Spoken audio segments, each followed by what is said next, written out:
Selamat pagi.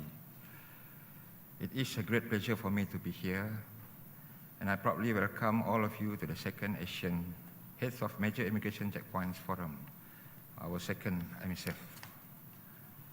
Dear colleagues, looking back to our last meeting between 13 and 15 November 2017, a few issues had been raised by the host country, Indonesia, which include enhancing the existing good cooperation among member states to safeguard border security, to establish good understanding regarding trends of security, risks and threat at the immigration checkpoints at the ASEAN member states country, to develop effective communication mechanism among ASEAN member states, to offer the sharing of intelligence information mechanism among member states, and to promote the opportunities in capacity building for immigration checkpoints personnel among ASEAN member states. To date, the Immigration Department of Malaysia is more in addressing the said issues. And as a way forward, we have come up with 4 proposals. First, to enhance good cooperation in order to safeguard the border security. The need to establish understanding between ASEAN member states' common border policies, where security and sovereignty without compromise should be the key agenda. Therefore, Immigration Department of Malaysia proposed periodic joint operation within ASEAN member states. Second, to establish good understanding regarding trends of security, risks and threat at the immigration checkpoints at the member states country. The need to establish joint task force where capacity building and analysis and other functions among the immigration officer in ASEAN member states. The Immigration Department of Malaysia proposed periodic meeting to study those trends at directors or officers level. Third, to develop effective communication among ASEAN member states and to offer sharing of intelligence information mechanism among member states. The need to establish fast information sharing regarding the movement of suspected foreign terrorist fighter or FTF or activities of smuggling of migrants or trafficking of persons across the border. The Immigration Department of Malaysia proposed the establishment of point of contact at the immigration checkpoints at ASEAN member states. Fourth, to promote opportunities in capacity building for immigration checkpoints personnel among ASEAN member states. Though the Immigration Department of Malaysia has implemented auto-gates or e-gates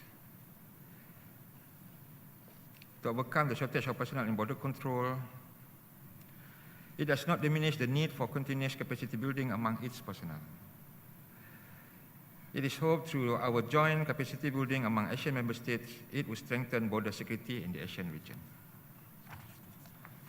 Dear colleagues, let us work together to achieve our mission. With this remark, I hereby officiate the second ASEAN Heads of Major Immigration Checkpoints Forum and wishing all of you a fruitful deliberation. Thank you. So, can we proceed? Before we proceed to our next agenda, maybe we would like to introduce ourselves, starting with me. My name is Dr. Muhammad Zulfikar. I'm the Director of Security and Passport Division for the Immigration Department of Malaysia. So that means the whole operation of passport in the country is under my jurisdiction. So on my right is our Mr. Yusuf Han. He is the head of immigration of KLIA 2. And on my left is Madam Zuhaila. He's the head of immigration from KLIA. So I would like to invite my colleagues from Brunei first to introduce. Assalamualaikum warahmatullahi wabarakatuh and very good morning. I'm Haji Muhammad Yanti Hussaini bin Haji Ismail, Head of Enforcement Division, Intelligence Operation, Prosecution, Repatriation, and Security and Control Post in checkpoint actually. That's all. Thank you.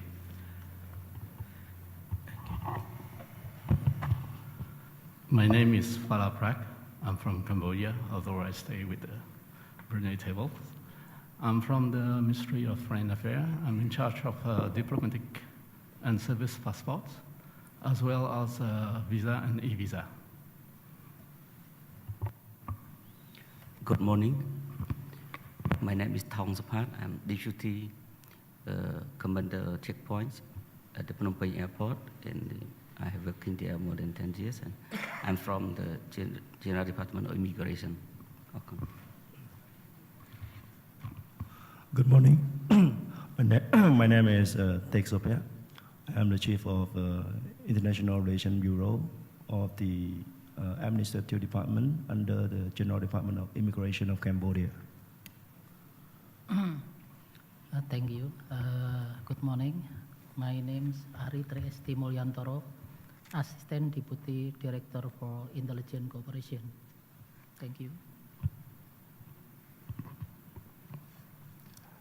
Thank you. My name is Kevin Jonathan. I'm the staff of the Director of Immigration Cooperation.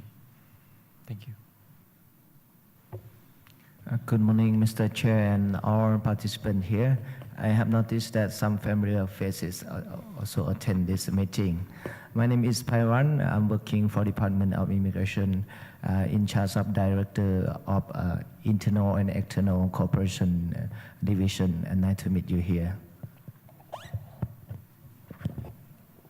Good morning. My name is Mr. Kampiang Salapuan. I'm Deputy Chief of Watai International Airport. I work for International Airport for long term. Thank you. Bismillahirrahmanirrahim. Assalamualaikum warahmatullahi wabarakatuh. Ladies and gentlemen, good morning. I am Naim Azmi, Deputy Director of Security and Passport Divisions, Immigration Department of Malaysia. Bismillahirrahmanirrahim. Assalamualaikum warahmatullahi wabarakatuh. My name is Hamid bin Momong. I'm Principal Deputy Assistant Director of Immigration and Border Control Unit, Headquarters of Immigration. Thank you.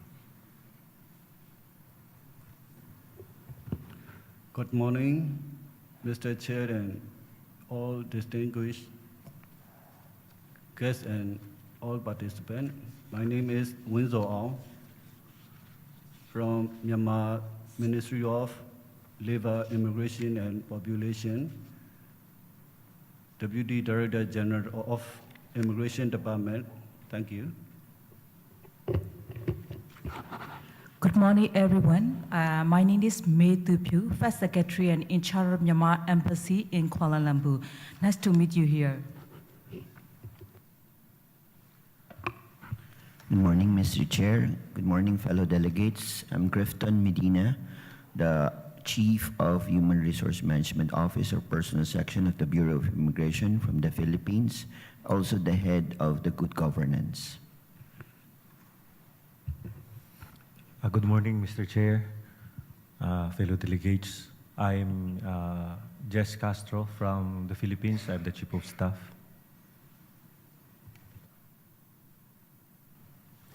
Good morning, Chair and everyone. I'm Chris Zhang from Singapore's Immigration and Checkpoints Authority of Singapore. Yep, correct.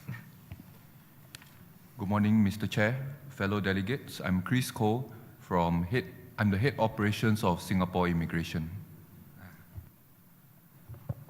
Good morning, Mr. Chair and everyone. I'm Police Lieutenant Colonel Thawachai Nalilat, the Deputy Superintendent Investigation Division. Nice to meet you too. Good morning, Mr. Chairman and my friend. I'm Chu Chat. I'm as the Commander of Investigation, Immigration Bureau, Thai Police. Nice to meet you again.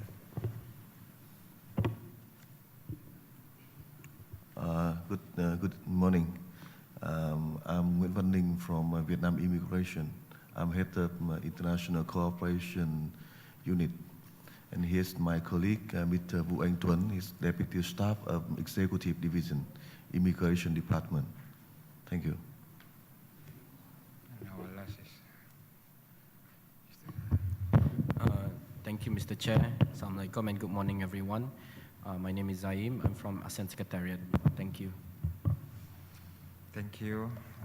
Can we proceed to our professional agenda? Yes. So, go to the adoption of agenda. Is there any amendments from member of the floor? We can just proceed to or we can accept the agenda and we proceed with our meeting. We'll proceed to the next agenda.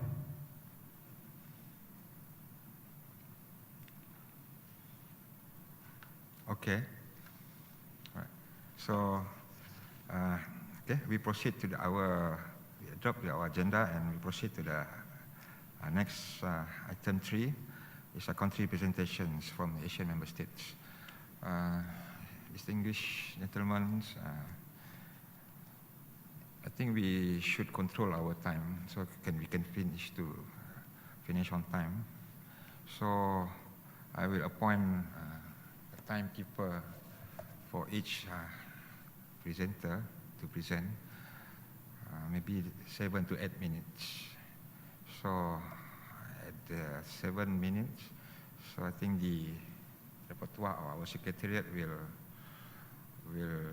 alert us, so we can manage to finish on time. And so can we proceed? So I would like to invite our first country, our colleague from Brunei, to present them. Thank you.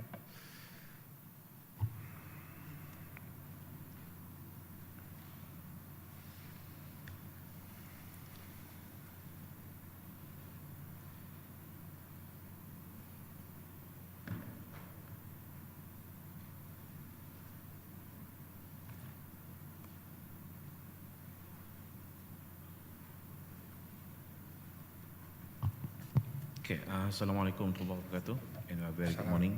Honorable Dato' Muhammad Zulfikar bin Ahmad as a Chairman, Director of Security and Passport Division, Immigration Department of Malaysia, distinguished delegates, ladies and gentlemen. On behalf of the Department of Immigration and National Registration, Brunei Darussalam, it gives me a great pleasure to be here today. Can you allow me to take this opportunity to record our appreciation of the Government of Malaysia for the excellent arrangement and hospitality extended to us here in Kuala Lumpur, Malaysia. Mr. Chairman and ladies and gentlemen, in managing Brunei Darussalam border, particularly at checkpoint, there are agencies involved in securing the border. In my content for this presentation, checkpoint management, objective, checkpoint location, border checkpoint system, current joint operation, way forward, and conclusion. In managing Brunei Darussalam border, particularly at checkpoint, there are agencies involved in securing the border. The set committees consist of various agencies, various government agencies as follows. Of course, the Department of Immigration and National Registration, Royal Custom and Exercise, Internal Security, Brunei Police Force, Narcotic Control Bureau, then Transport, Agriculture Department, Fisheries, and Ministry of Health. The state government agency was given their own task to ensure the respective laws and regulations are well enforced and significantly well to combat activities such as Department of Immigration and National Registration, responsible in tackling immigration offenders and controlling the entry and exit of the people into the country. The main objective of the border management are joint operation by various government enforcement agencies, illegal immigration, trafficking and smuggling of persons and fraudulent passports, border control, checks and surveillance, including risk analysis and crime intelligence, collective cooperation and detection and investigation on cross-border crime, inter-agency cooperation on border management, including border guards, custom, police, national security, and other relevant authorities, coordination and coherence at the national and transnational level. Mr. Chairman and ladies and gentlemen, I would like to highlight here Department of Immigration and National Registration. We have a checkpoint location here.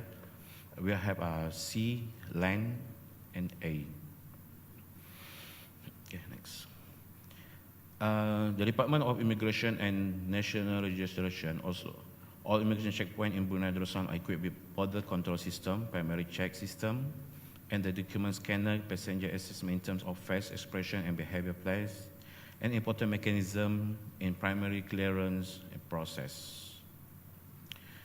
In joint operation at the late checkpoint are actively being carried out within the agency at checkpoint. In 2017, there are 326 operations being conducted at the several land checkpoints. Besides joint operation, each agency also conduct its own operation randomly. Based on the title of the strengthening cooperation at the border checkpoint, Department of Immigration and National Registration would like to highlight on the existing Brunei Darussalam checkpoint. The reason why I highlight on this is because there are major land and sea checkpoint recorded the highest entry or exit flow of people in Brunei Darussalam. Okay. To the current, there is no specific Brunei-Malaysia joint operation conducted. However, active cooperation and communication between the focal points are there and used to indicate that there are cases need to be settled out between the two counterparts. On the regional cooperation, there has been few joint operations conducted, like a sunbath exercise in the airport, 1 and 2, Maharlika exercise and then border, and of course now we are going to still attend this IOM and the IOM ASEAN network document examination, they call it ANDEX. Okay, as the way forward in strengthening cooperation with checkpoints, Department of Immigration and National Registration Brunei Darussalam, a view of this is still a need for Brunei enhanced cooperation with MS, especially with Malaysia.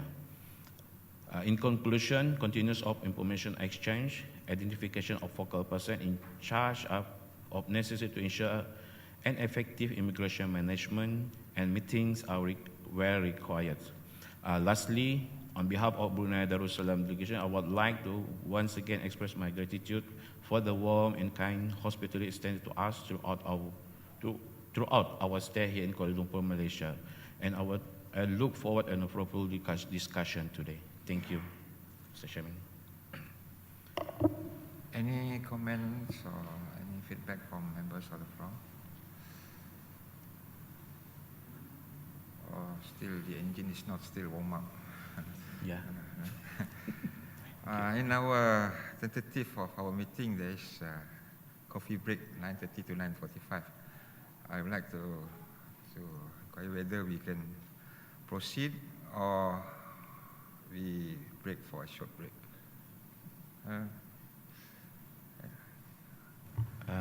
Mr. Chairman, I'd like to proceed with the meeting because we still. Thank you. So still full. Maybe, all right. So everybody has their breakfast already. Yeah? So if there's no question, we can proceed to second presentation from our colleague from Cambodia. Good morning. I'm from Cambodia. I would like to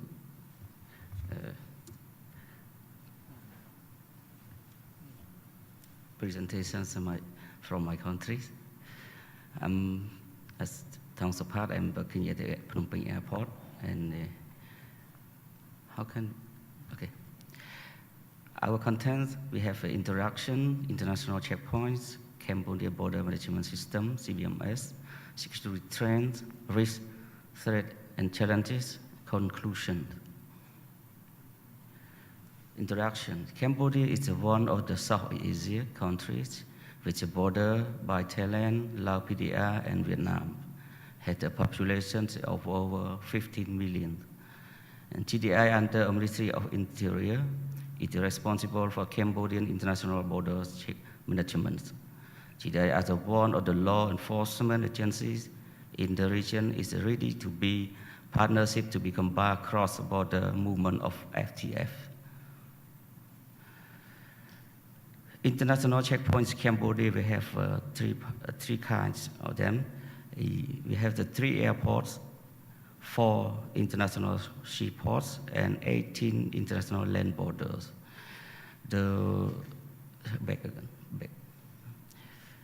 I would like to mention about the three international airports.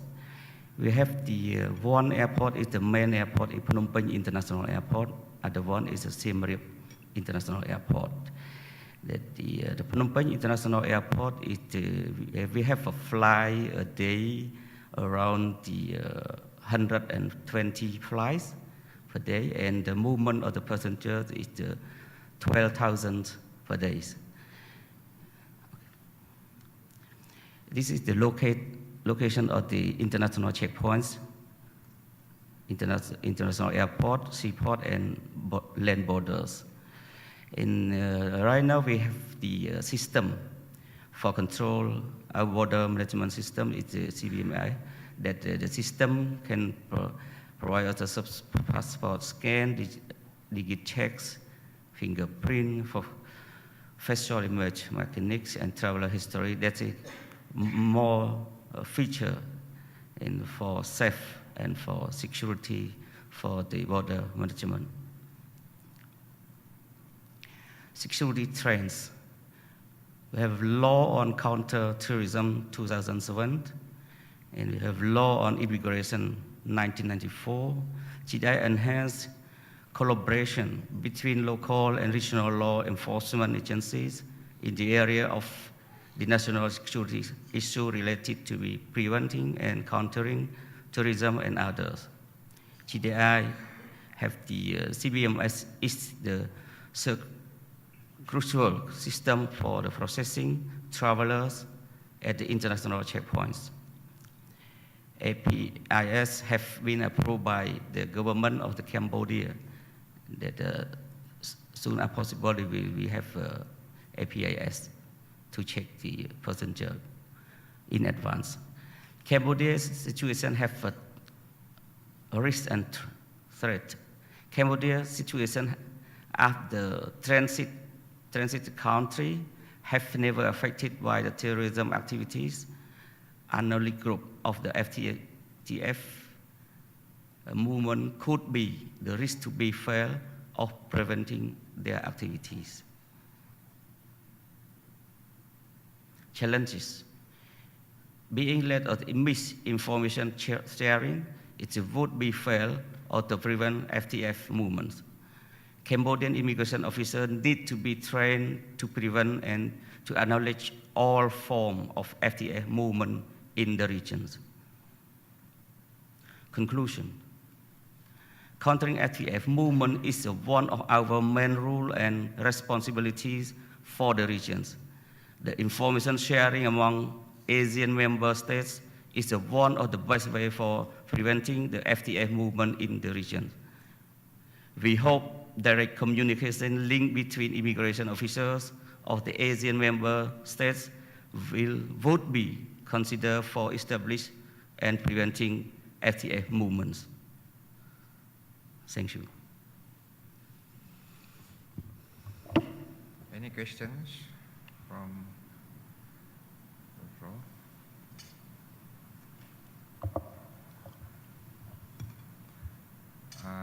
Maybe can you elaborate more of the FTF? Is there any records of the FTF in your country currently or last year until current?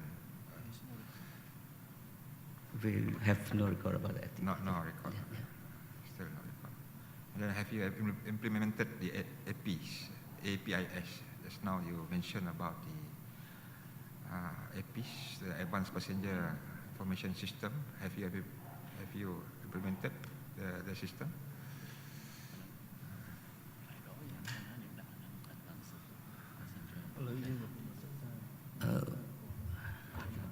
APIF is still still studying, and we also got approval from government, but we still studying. We have other agency to cooperate and to make clear for this one, but we don't know when, but as soon as possible. All right, thank you. Any other questions from?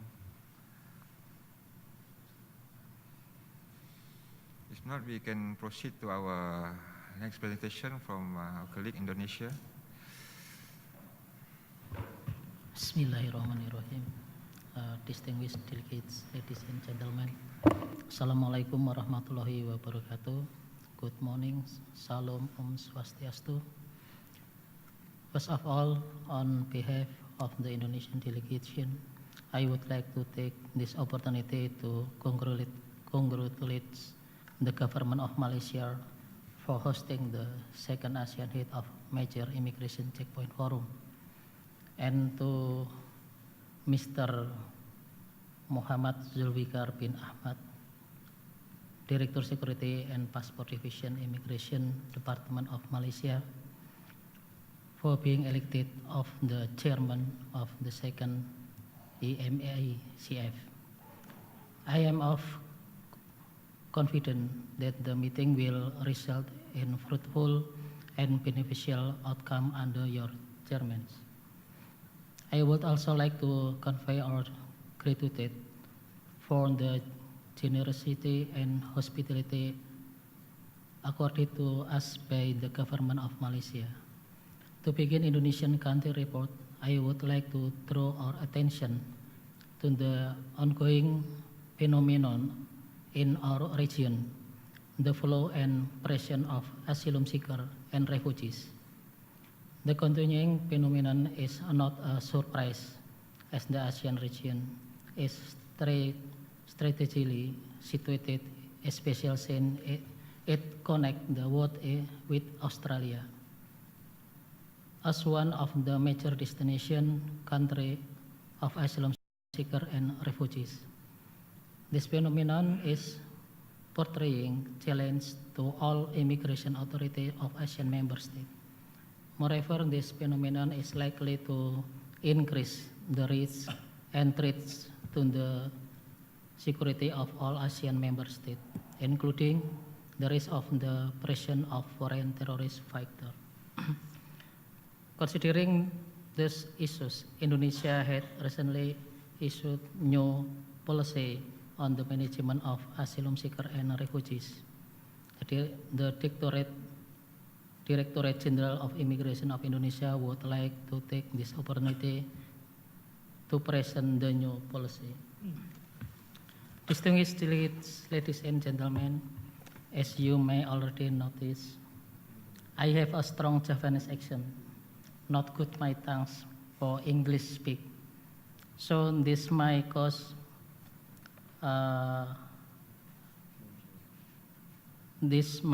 my English not properly understood in this forum.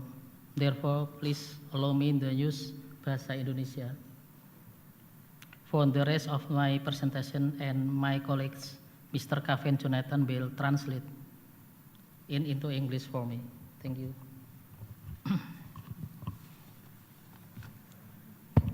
Oke, yang pertama-tama kami akan menyampaikan terkait dengan faktor penarik.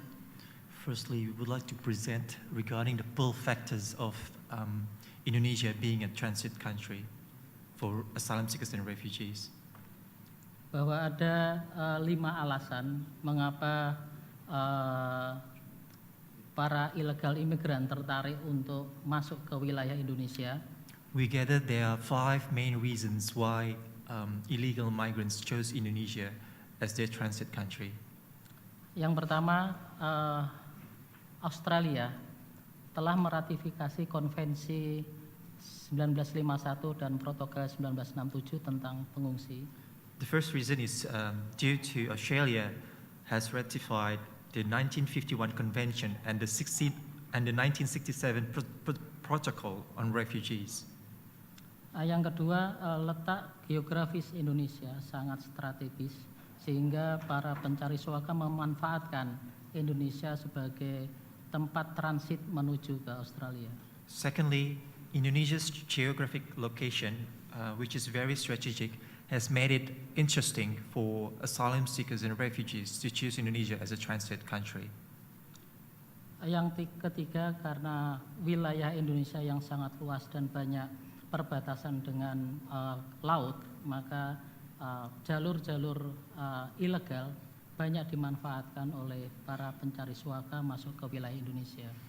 And thirdly, due to the vast area that Indonesia has and due to its archipelagic nature, it has made so many points of exit and entry, which most of them are unable to be properly supervised by Indonesian authorities.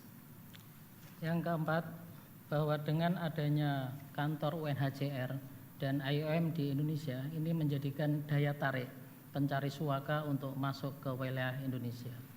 And also the fourth, we gathered that the presence of the UNHCR and IOM in Indonesia is also somehow attracts asylum seekers and refugees more in coming to Indonesia.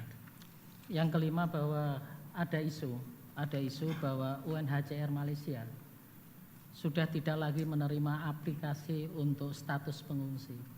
And the fifth, there's also rumors spread among the asylum seekers and refugees that the UNHCR in Malaysia is no longer accepting application for refugee status. So this made them chose Indonesia instead for their transit country. Okay, next slide, please. Next slide. Okay.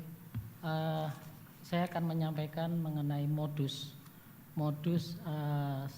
yang secara legal. Jadi ada dua modus, secara legal dan ilegal, sehingga para pencari suaka masuk ke wilayah Indonesia.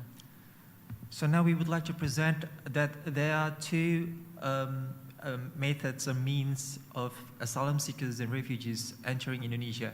The first one is the legal means that we are going to present.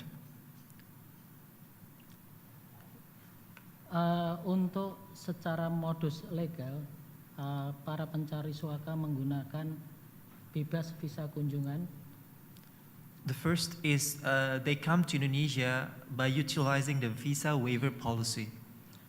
Menggunakan visa on arrival, visa kunjungan, visitor visa, dan visa tinggal terbatas. and also the limited stay visa. Kemudian mereka setelah berada di Indonesia akan mengajukan status ke UNHCR dengan menyerahkan diri kepada UNHCR. Once they arrive in Indonesia, they will surrender themselves to the UNHCR and to apply for refugee status. Permasalahan utama yang terjadi illegal imigran di Indonesia adalah pencari suaka dengan status pengungsi tinggal mandiri.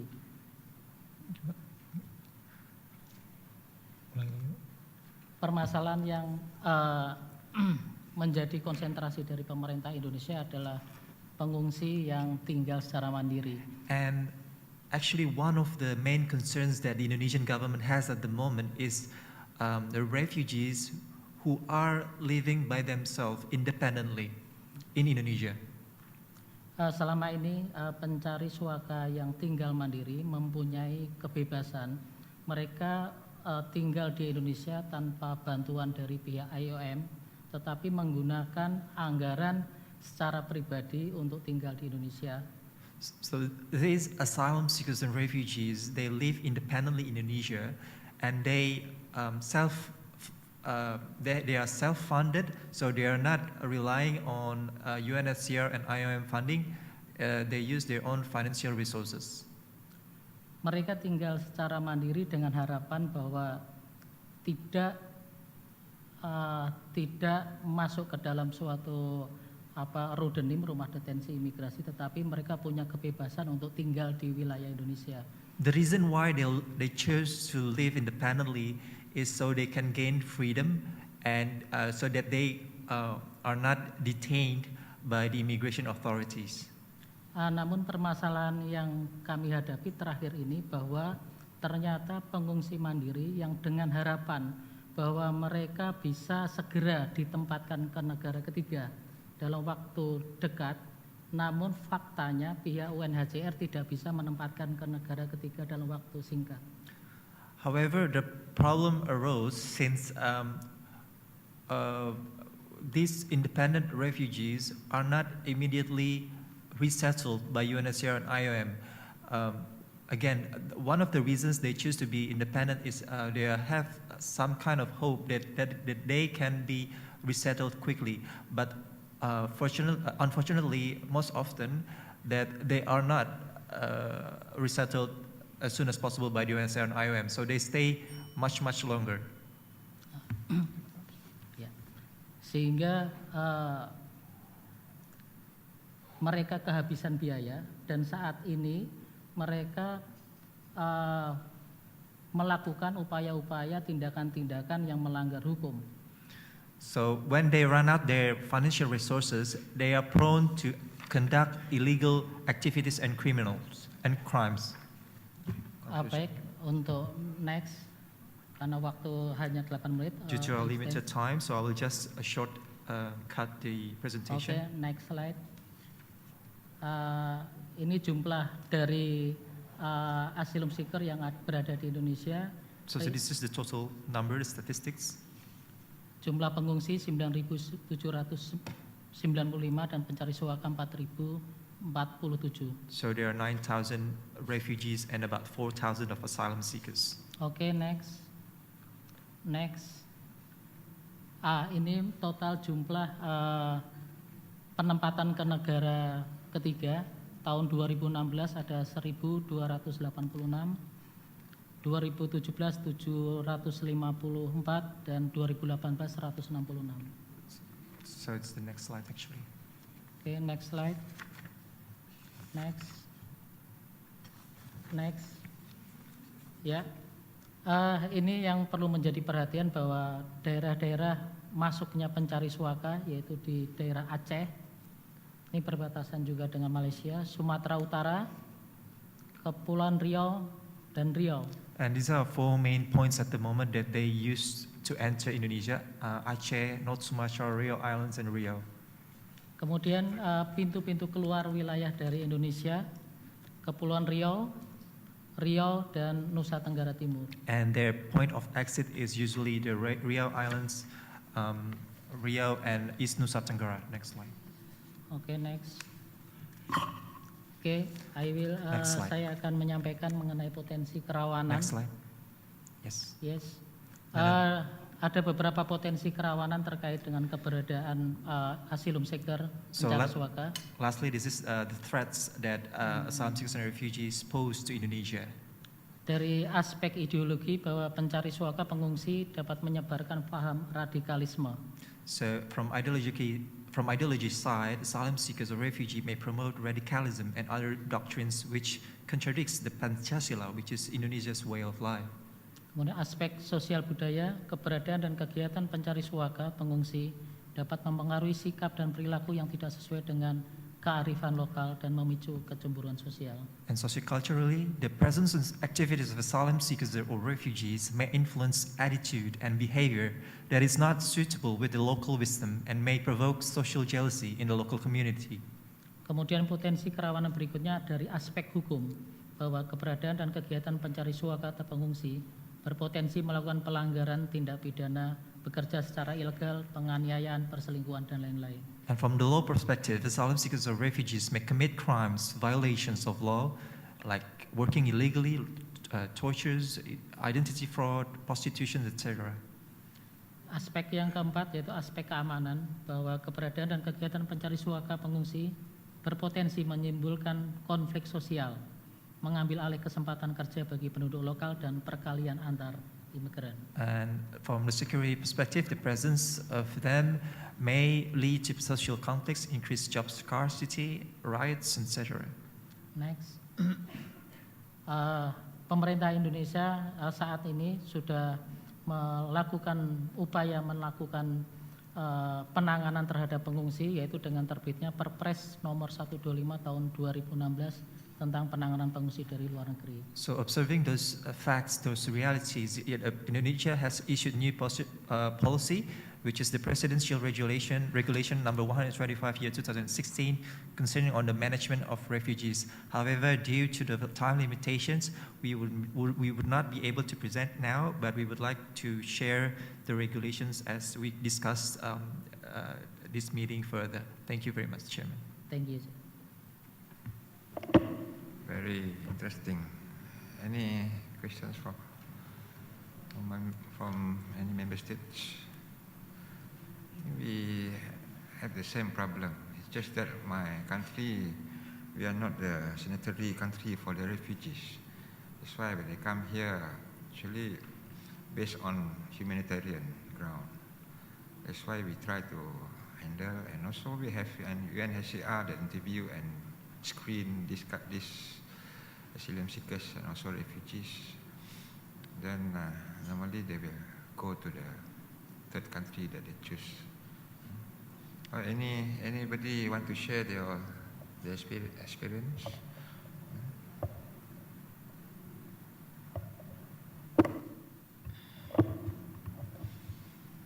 If not, thank you once again. So we proceed to our next presentations from Lao PDR.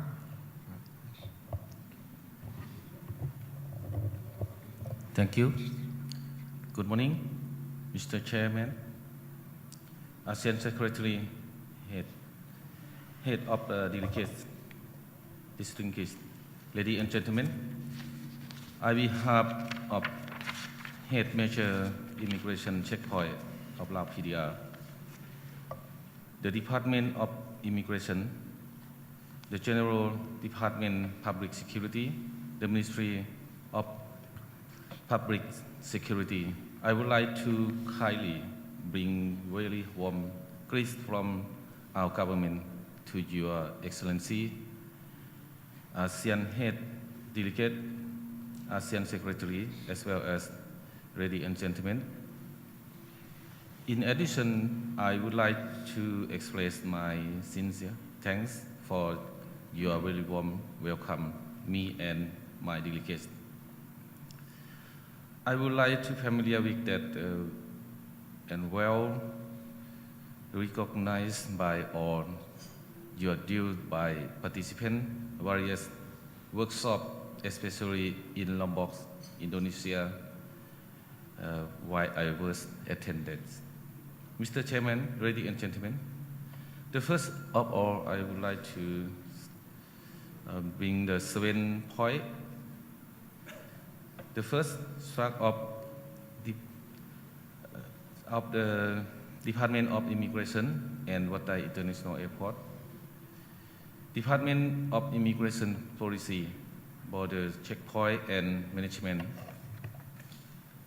and Cooperation and Coordinator System, challenging at the border checkpoint, case and solution, conclusion. Now let me start with the first point. Next. The structure of immigration and the Lao immigration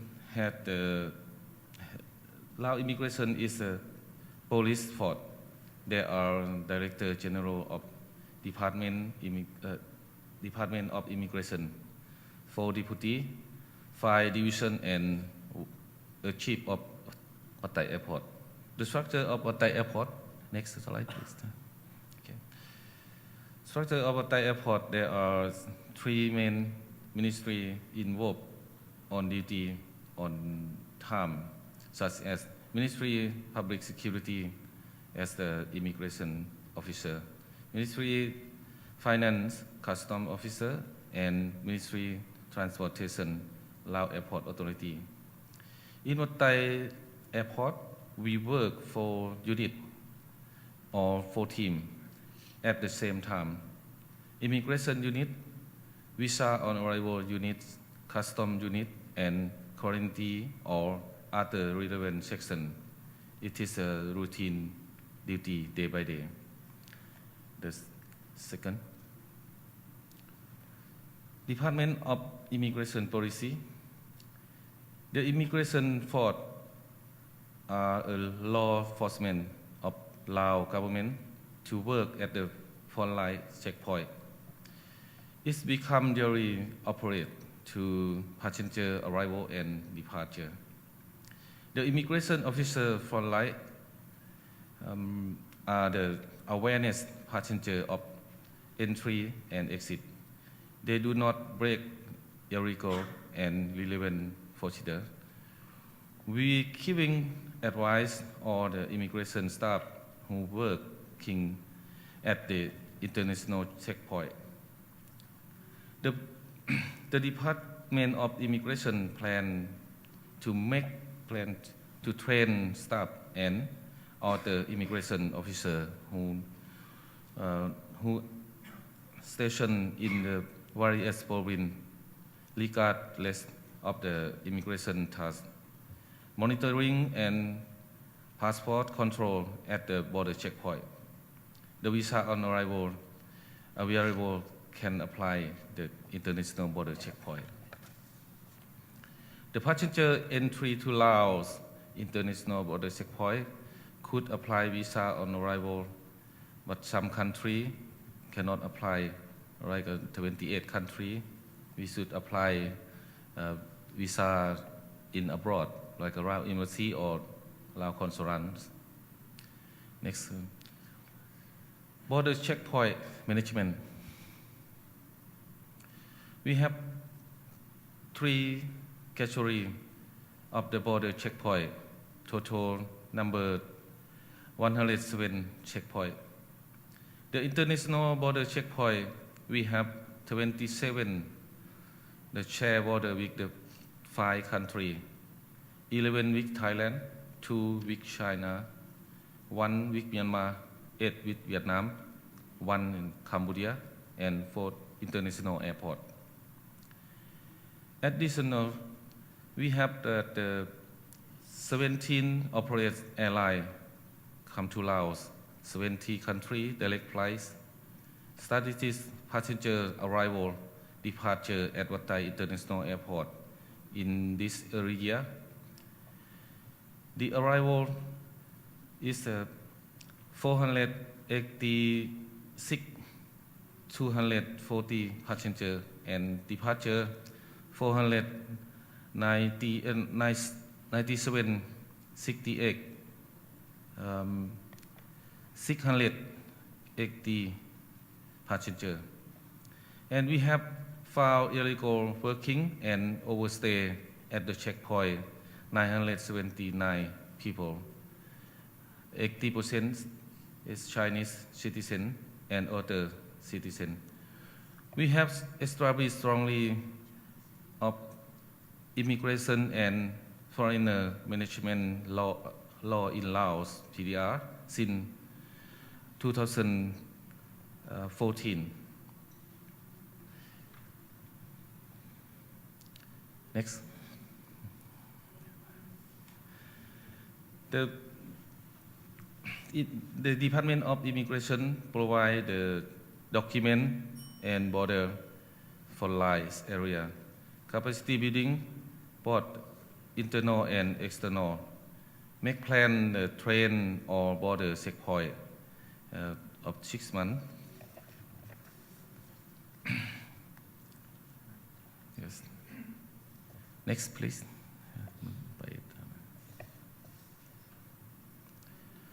And cooperation and coordinator system cooperation.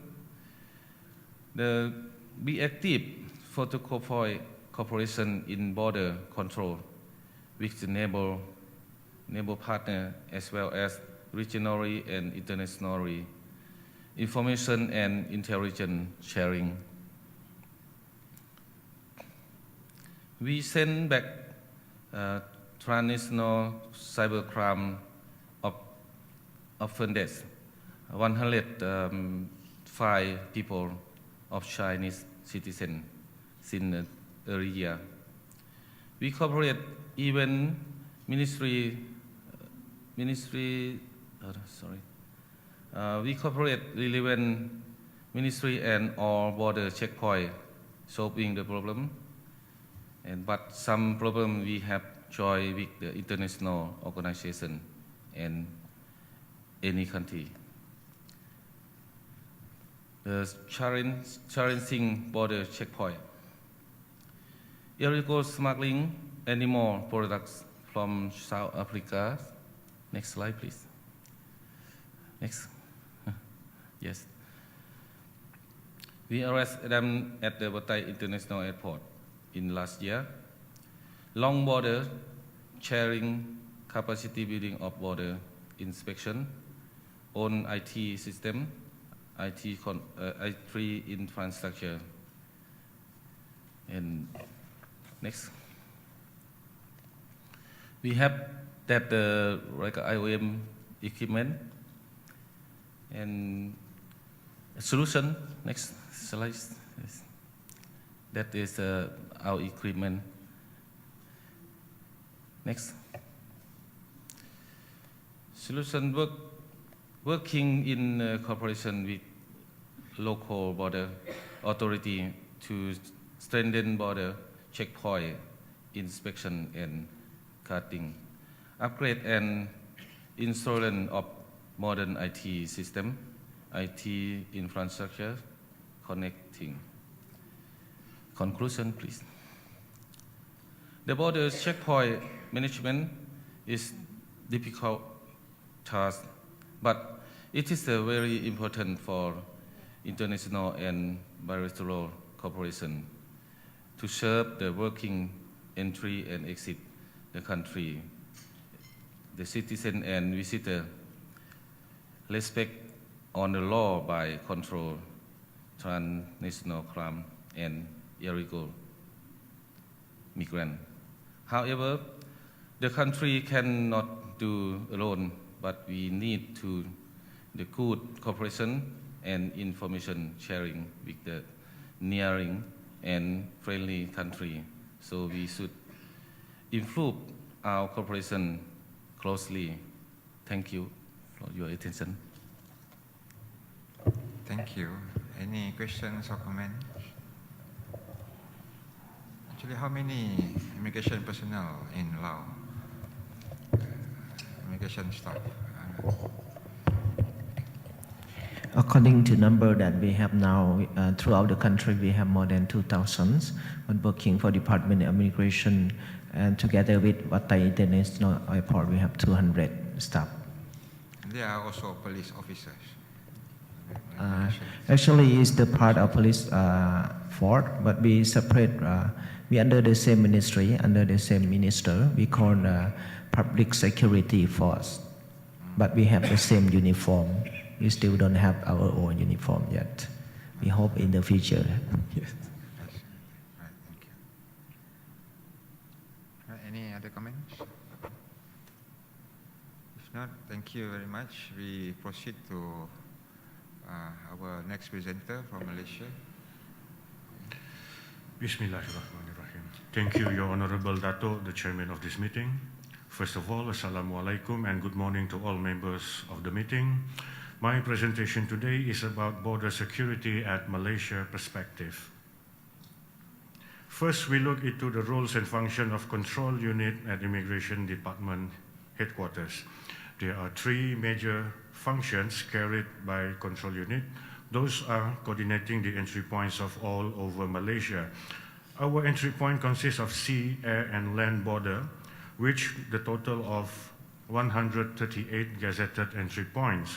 We also become the advisor in developing new immigration system known as SKIM, that is in Bahasa Malaysia, or National Immigration Control System. On policies and regulation, we are the unit that will develop the SOPs for officer at the counter and put into circulation any orders or decisions regarding border management matters, whether it came from the government or from the department.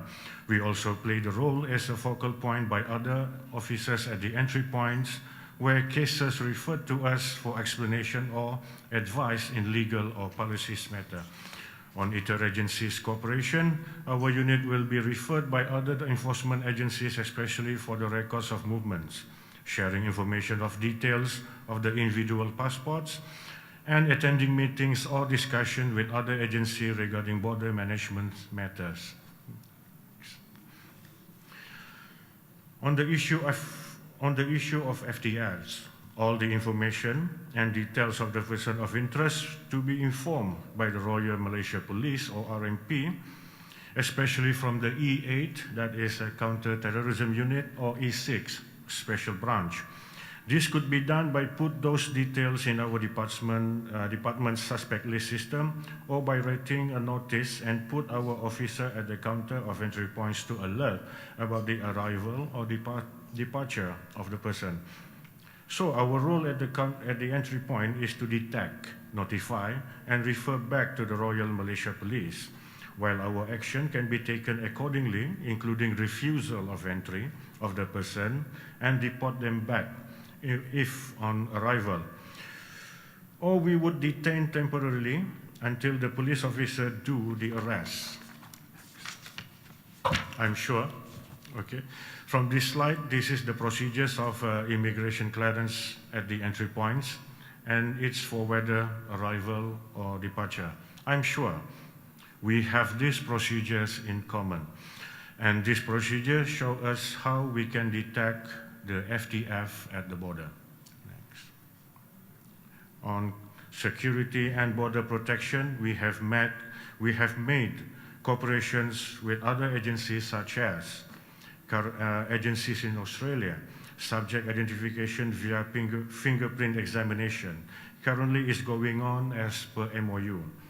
With Interpol, we may have access to I-24/7 for SLTD, integration with Interpol database for SLTD, and I-Check-It, where AirAsia integrated with Interpol in detection for passenger who travel with SLTD and have been listed in Interpol database.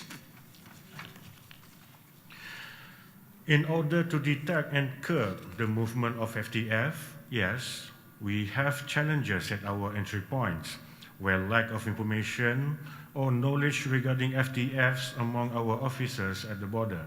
To overcome these challenges, we need training and enhance our capability, especially in handling persons of interest involved in FTF. We need the knowledge for early detection, whether by appearances or by documentations like ticket and travel history.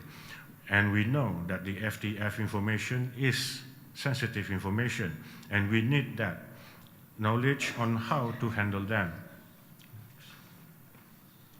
On way forward, we have integration with Interpol database via Find and Mine, and currently installed at KLIA and Langkawi Airport, Bayan Lepas Airport, Sultan Ismail Senai Airport, Kuching International Airport, and Kota Kinabalu International Airport. That is by air.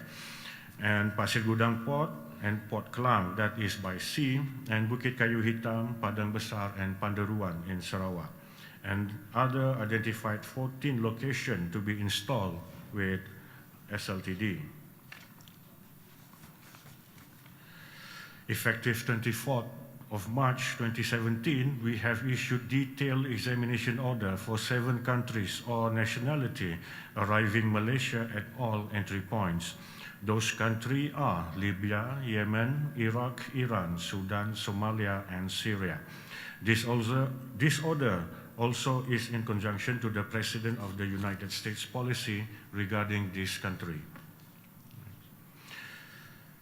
We also plan to work together with Royal Malaysia Police, especially with E8 Counterterrorism Unit and Special Branch, in providing information for Malaysian who return with Malaysia emergency certificate or travel document from the 7 countries that mentioned before, or within the conflict zones, and Malaysians who stayed more than 3 months in the 7 countries or the conflict zones.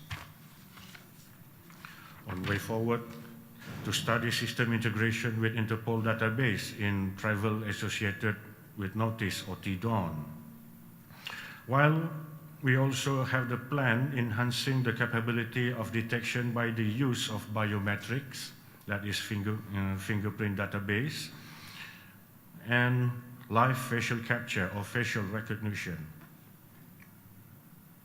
But cooperation and information regarding this are needed for this to happen.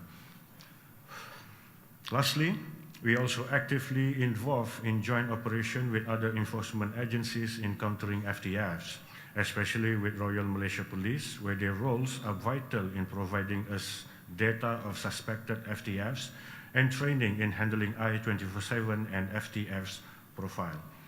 While with Interpol, the integration with its database is important, countering FTF where they may use the stolen passport or travel document when entering or leaving the country. We also have done few operations together, like Operation Sunbird and Operation Conduit, and not to mention the Operation Maharlika.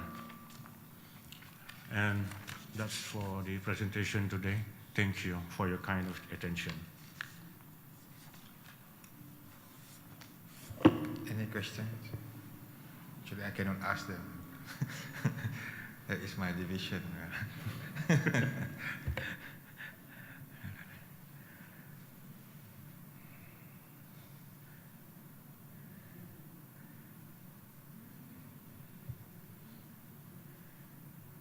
It's no thank you, Mr. Hamid. We have done half of our country presentations. So we stop for a coffee break for 15 minutes. So we will start again at 10:30. Right? Thank you.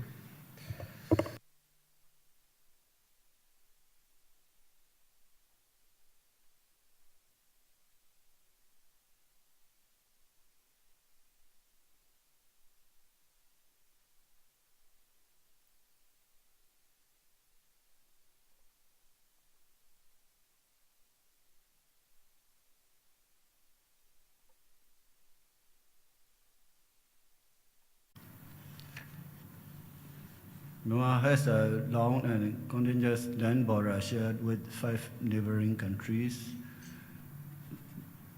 They are Bangladesh, India, China, Laos, and Thailand. Next.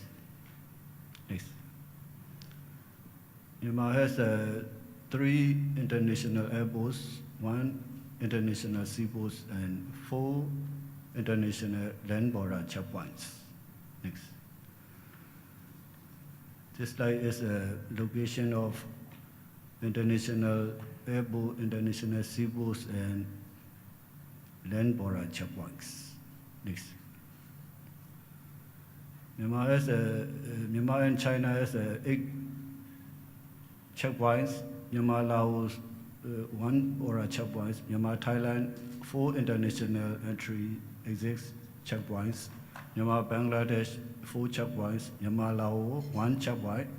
Myanmar, Bangladesh, 4 checkpoints. This slide is a Myanmar, China border checkpoint. Next. Myanmar, Laos border checkpoints. Next. Myanmar, Thailand border checkpoints. Next. Myanmar, Bangladesh border checkpoints. Myanmar, India border checkpoint. Myanmar, India, the agreement on cross-border movement between Myanmar and India was signed on 11 May 2018. There are 3 checkpoints. Myanmar, India is Tamu, Mori, Rikoda, Zokora. Above 2 checkpoints were open. Both countries, national and third nationals with the valid passport and visa are allowed entry exit. Next. Myanmar has 14 visa types. Next.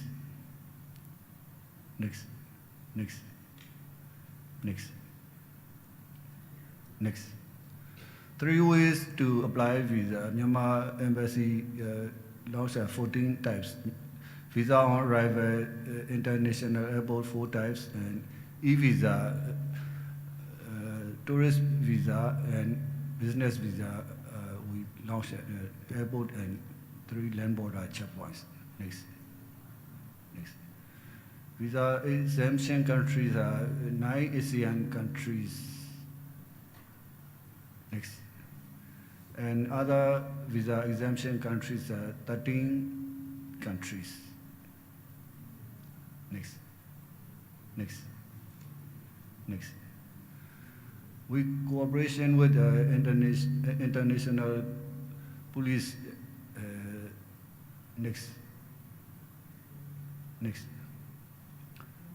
Myanmar ongoing MAPPS, Myanmar Advanced Passenger Processing System. Next. Next. Next. Myanmar cooperation with the Border Management Plan, Department of Immigration and Border Protection, Australia, Border Management Plan 2015 to 2019. Next. Myanmar cooperation with IOM. Next. This slide is Yangon International Airport. Next. Yangon International Airport. Next. Mandalay International Airport. Next. Mandalay International Airport. Next. Nebiro International Airport. Next. Nebiro International Airport. Next. This slide is Myanmar Thailand border checkpoint at Chile. Myanmar Thailand border checkpoint Myawri. Thank you.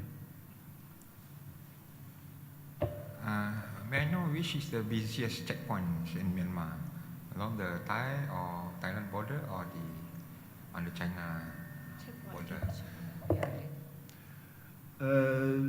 There is a Myanmar Thailand 4 border checkpoints, and Myanmar China is 8 border checkpoints, and Myanmar Thailand has a 4 border checkpoint. Myanmar Thailand 4 border checkpoints are international land border checkpoints. Must be the China border is the busiest land border in the country, right? Okay. Any other questions from the members of the floor?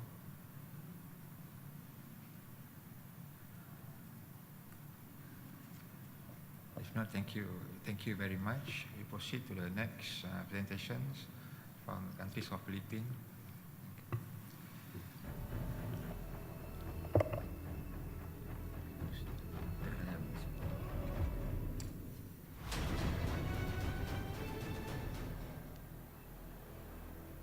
14th Asia-Europe Meeting Conference of the Directors General of Immigration and Management of Migratory Flows. Fiscal year 2018 Plans and Programs. The Bureau of Immigration, BI, will continue in its pursuit to modernize immigration organization, upgrade its compensation and benefits, and strengthen the southern border. Towards this end, the BI's priority plans and core programs for the year 2018 shall center on the following, thus: enhancement of immigration regulations, processes, and procedures. 1. Enhancement of the Bureau of Immigration Information System, BIIES, version 2.0 and its related systems in all BI offices and international ports of entry and exit, particularly the adoption of biometric identification. 2. Continue to improve immigration documents and records management, including its digitization. 3. Enhance, improve, and simplify visa issuance by focusing on validation and fraud detection. 4. Full development and implementation of an online visa processing application, processing, approval and issuance system. 5. Improve and enhance the security features of all accountable immigration forms and documents, including the Alien Certificate of Registration Identity Card, ACRI card. And 6. Complete the documentation of all policies, rules, regulations, procedures, and guidelines, and issue a BI Omnibus Operations and Regulations Manual and updated citizens' charters. Border Control Management. 1. Augment the presence of BI personnel in identified border crossing areas in Mindanao and increase their equipment and logistical capabilities. 2. Intensify intelligence and monitoring activities of suspected foreign terrorists and those engaged in transnational crimes, sex offenders, and other unwanted aliens by developing and implementing an intelligence data advancement system and alien traffic monitoring system. 3. Institute the Advanced Passenger Information System, IPIS, in all international ports of entry and exit. And 4. Complete the acquisition, deployment, and commissioning of passport readers, biometrics capturing machines, and other border control management equipment and facilities in all international ports of entry and exit. Interagency cooperation and coordination. 1. Strengthen and maintain linkages with Department of Justice, Department of Foreign Affairs, Department of Transportation, Department of Tourism, Department of Budget and Management, Philippine Overseas Employment Administration, local government units and other government agencies, with concerned non-governmental organizations for immigration policy formulation and implementation. 2. Continue and improve operational coordination with Armed Forces of the Philippines, Interpol, National Intelligence Coordinating Agency, Philippine Center on Transnational Crime, National Bureau of Investigation, Philippine National Police, Interagency Council Against Trafficking, and other foreign and local intelligence and law enforcement agencies, including foreign embassies and consulates in the country, involving anti-terrorism, human trafficking, illegal recruitment, drug trafficking and other transnational criminal activities. And 3. Attend and actively participate in programs and activities related to international commitments with counterpart immigration services. Organizational reforms. 1. Pursue the lobby with the Philippine Congress for the enactment of a new Philippine Immigration Act. 2. Undertake a review of the existing organizational structure to determine the actual personnel needs and extraneous positions and identify overlapping functions with the end in view of streamlining the operational and management functions of each BI office. 3. Creation of new items to complement inadequate personnel at airports and subports. 4. Upgrade of compensation and benefits, especially the salary grades of employees. 5.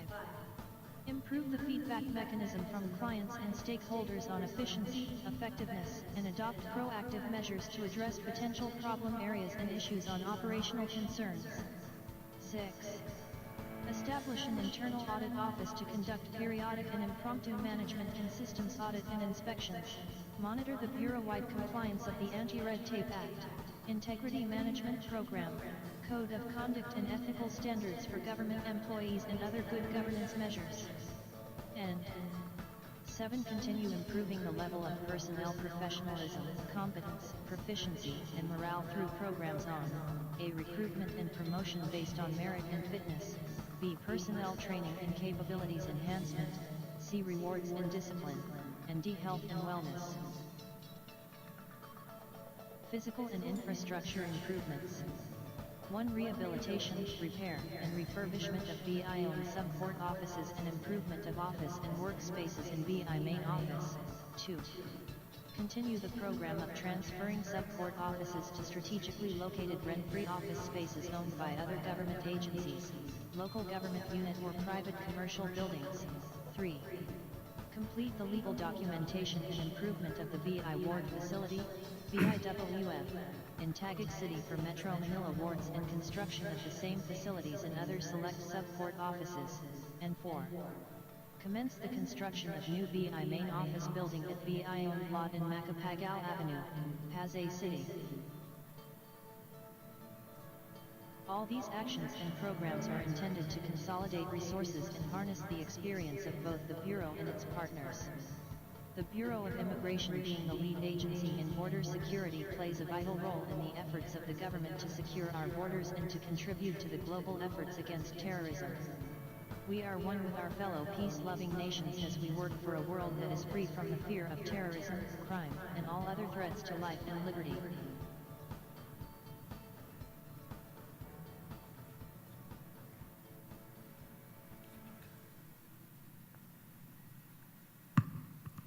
Thank you, Mr. Chair, and to the other delegates of the second AMICF.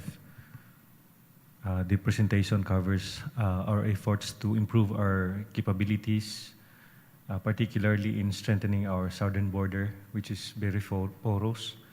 Actually, we've been concentrating our efforts during the time of the Marawi siege and after. And just recently, we have an incident in Lamitan, Basilan, and the perpetrator is known to be a foreigner. That's why we're focusing our efforts on the southern border, President.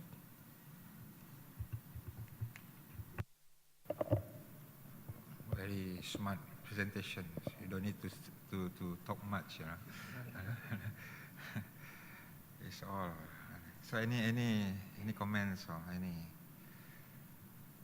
questions that you want to ask? Actually, how many, may I know, how many checkpoints are there in Philippines?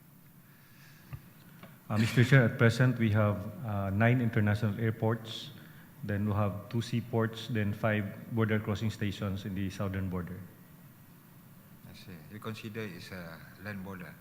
Seaports is only 2. We have 1 seaport in Zamboanga, and then we have in Manila. I see. The one in Manila is catering for the cruise ships that's visiting the Philippines. But pertaining to land border, we have no land. Yeah, all islands. Yes. We're sharing our border with Malaysia and Indonesia, sir, in the southern part. Any other questions?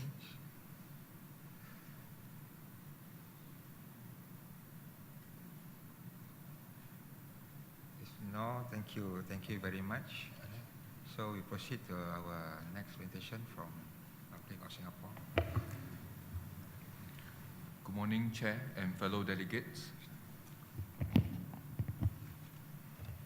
I'm Chris once again. First of all, let me thank our Laos colleagues for the very nice gift.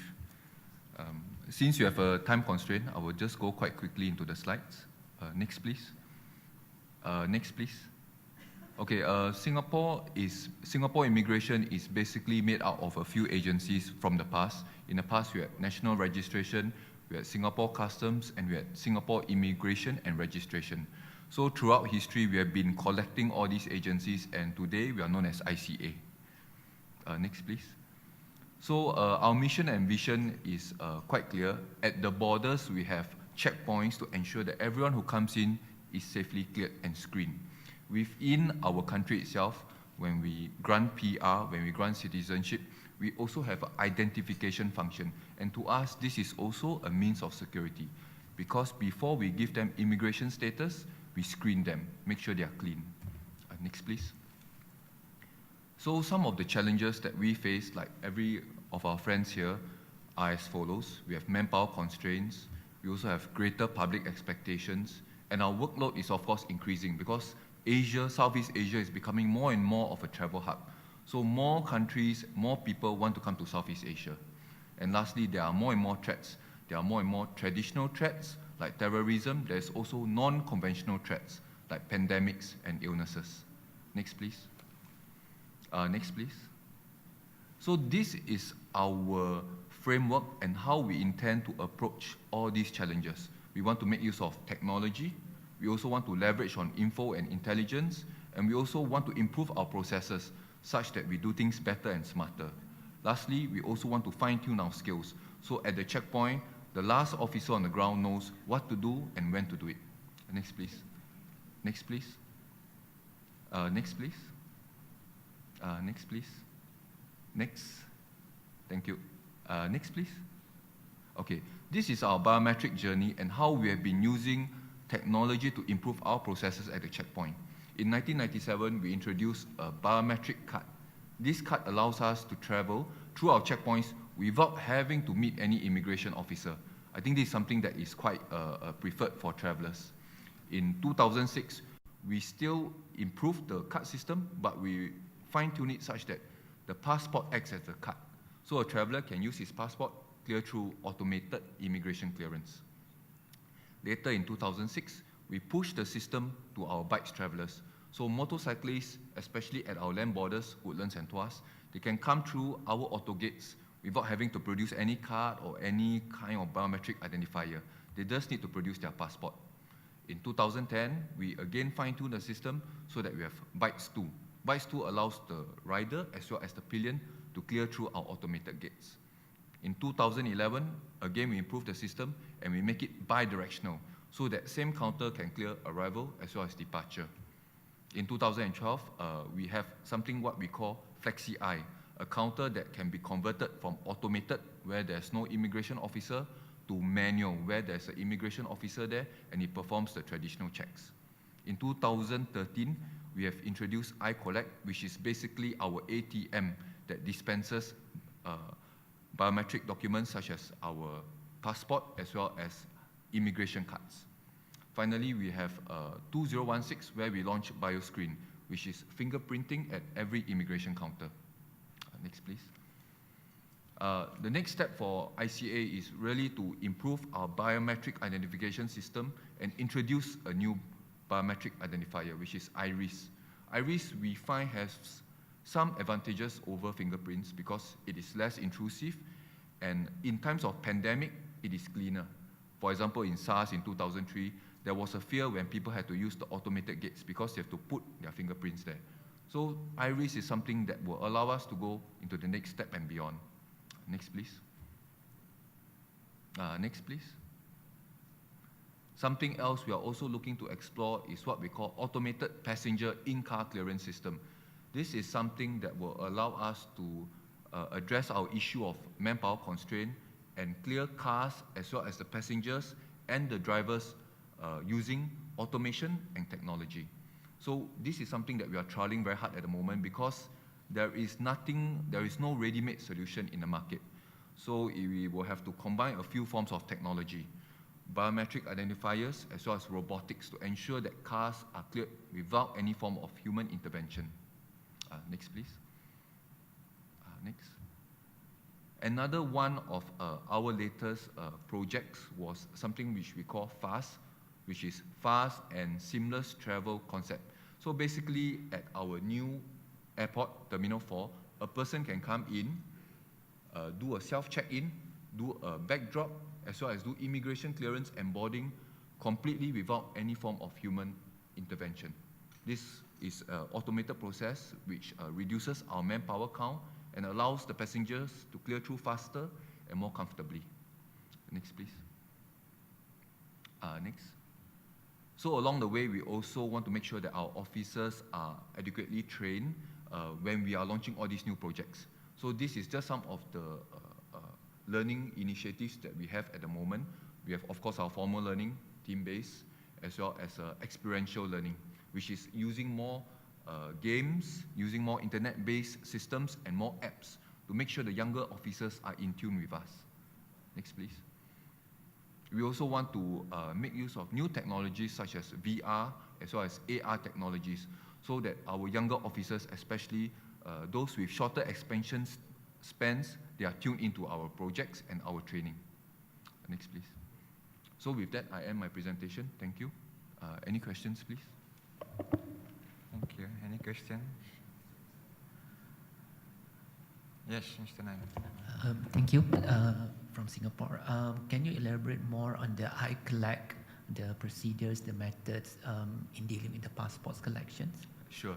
For a Singapore citizen, or especially someone who has already been in Singapore for some time, if he wants to renew his passport, he can go online and he will just submit the application. So if ICA says that, okay, this person is good and clear, we'll renew his passport, he has the option of going to our I-Collect. So you can envisage I-Collect as an ATM when you go and draw money. He keys in his details and say, okay, maybe 9 August on Thursday, I wish to collect my passport.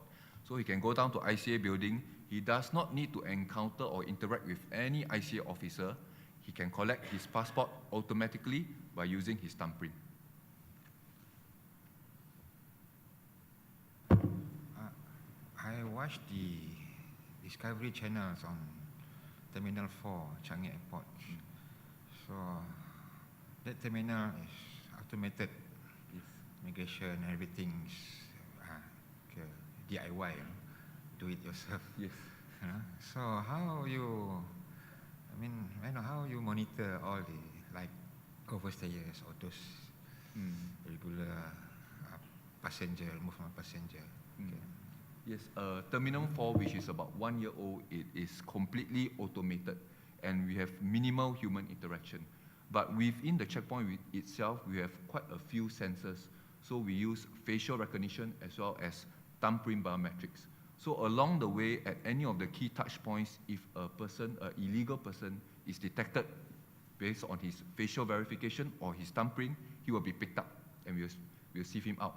So only the bona fide travelers, they can do the back drop-in, the self-check-in of luggage, as well as immigration self-clearance. But if we scan the luggage, if we found something that is illegal, correct, or contraband, how you? There's still personnel. Yes, the baggage will go into a conveyor belt. Behind the conveyor belt, we have a 5 system of check. So we will do various forms of check for all the typical illegal and prohibited items. So along the way, if something is detected in his luggage, we will go back and trace, okay, who was tagged to this luggage? Then we will pull him up. I see. Very interesting. Any further questions? Or maybe all of us can be invited to visit the Most welcome. Terminal 4 in Changi. Excuse me. Yes. Okay. Thank you so much for a very interesting presentation. So, can you explain about more robotic technology? Yes, we want to introduce robotics, especially for our car clearance. And we think that this is something that has a lot of potential. Because car clearance, we find quite laborious and quite tiring for the officer. For cars at our land borders, when they approach us, especially the bigger cars like MPVs and SUVs, sometimes there are 4, 5, 6 passengers. So to do a proper and a very thorough check, a lot of times our officer have to leave his counter, stand on foot, and under the hot sun, he has to do a tally. Okay, this gentleman is here, he brought his wife, he has 4, 5 kids. It's quite tiring. So something that our officers' feedback is, can we explore robotics? And we thought it's a good idea. So what we intend to launch when the concept is ready is a car that approaches our counter, no officer at all. Instead, we'll use robotic arms. The robotic arms will bring in readers. So the traveler, as well as his passengers, they can put their thumbs, and we'll take the thumbprint. After that, it will verify the thumbprint against a passport. If it's a match, and we determine that, okay, all 5 or 6 travelers are good, then we'll allow him to pass. Thanks. Thank you. Any other questions? If not, yes. So my staff want to know how many manpower of you In immigration. in Asia, ICA, yeah. We have about 5,009 to 6,000 officers as of this month.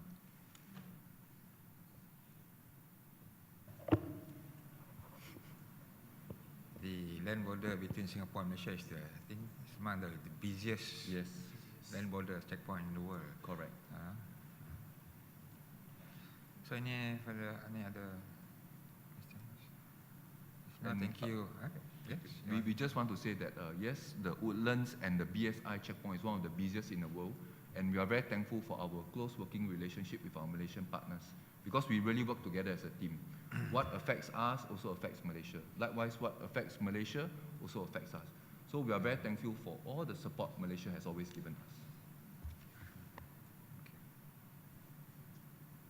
If no other questions, thank you very much, Mr. Chris. So we proceed to next presentations from the Kingdom of Thailand.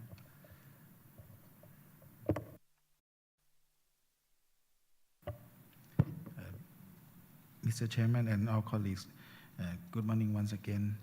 About the Thailand presentation of the second of AMICF.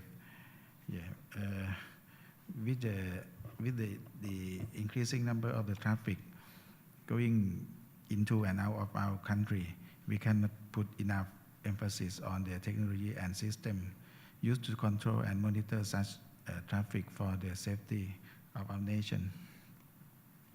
In order to make better the cooperation to combat the rapidly increasing cross-border crime, it's important that we understand and what each other is capable of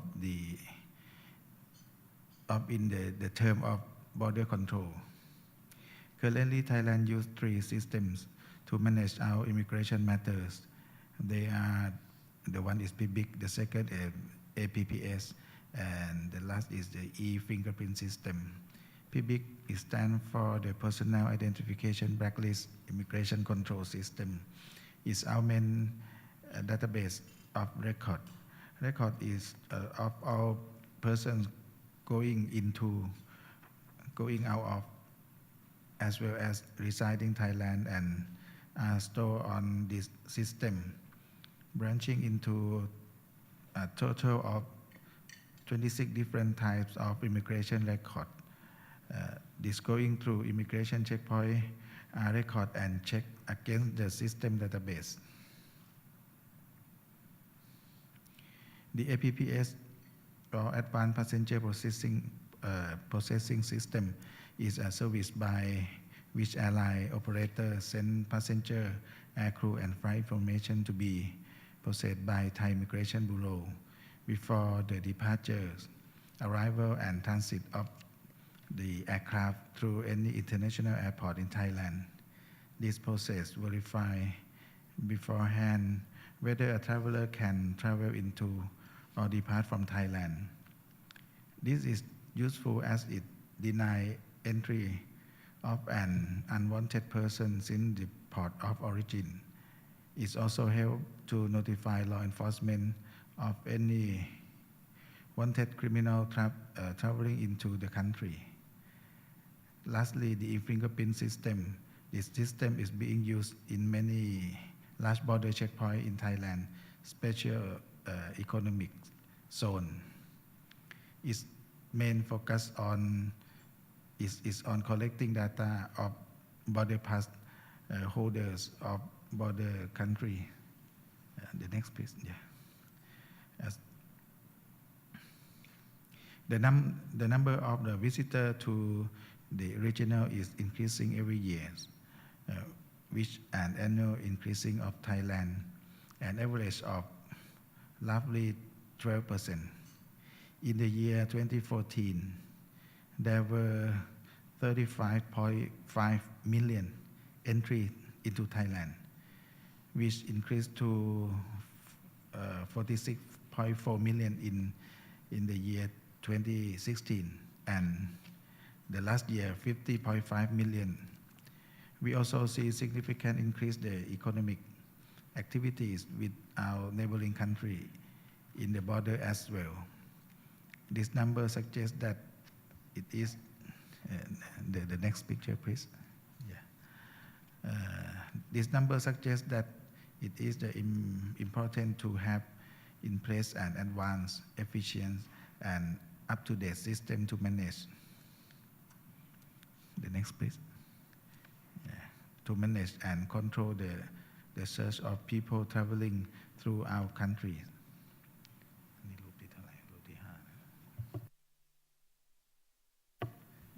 The next picture, please. This brings up the biometric project, which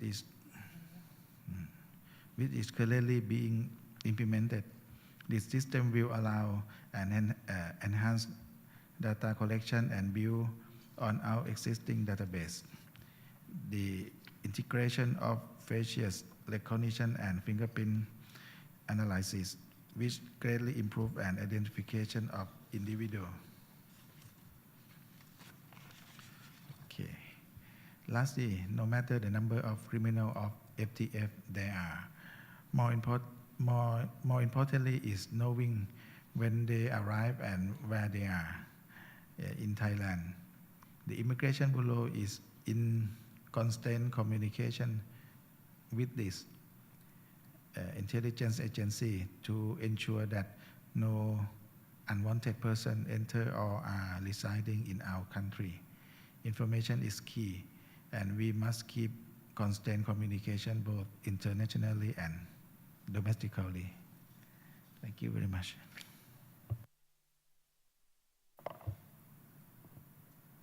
Any questions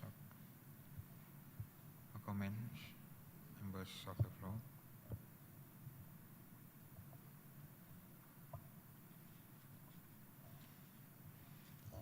If no, thank you very much. We proceed with the next presentations from the country of Vietnam. Okay, good morning.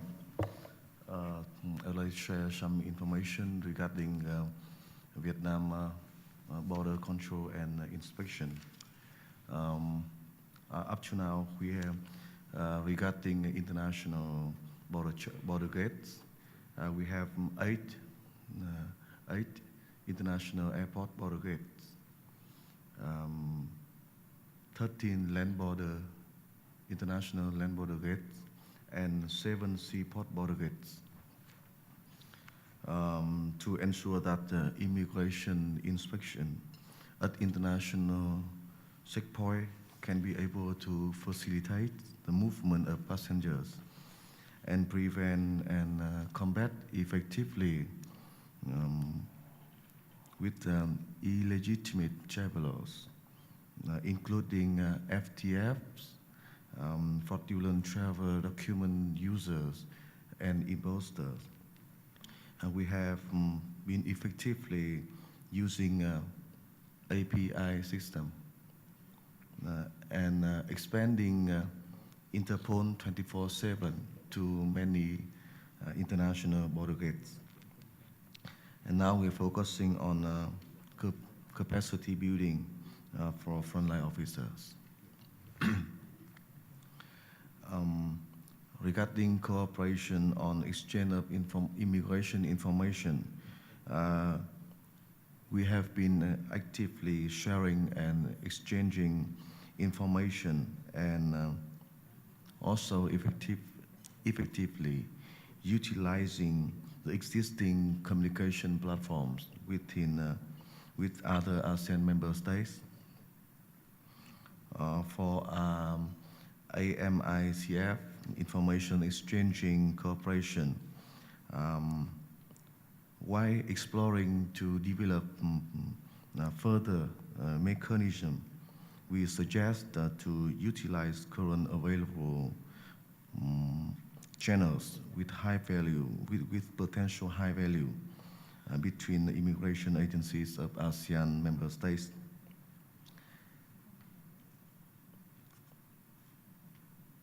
Okay, thank you. Thank you. So any comments?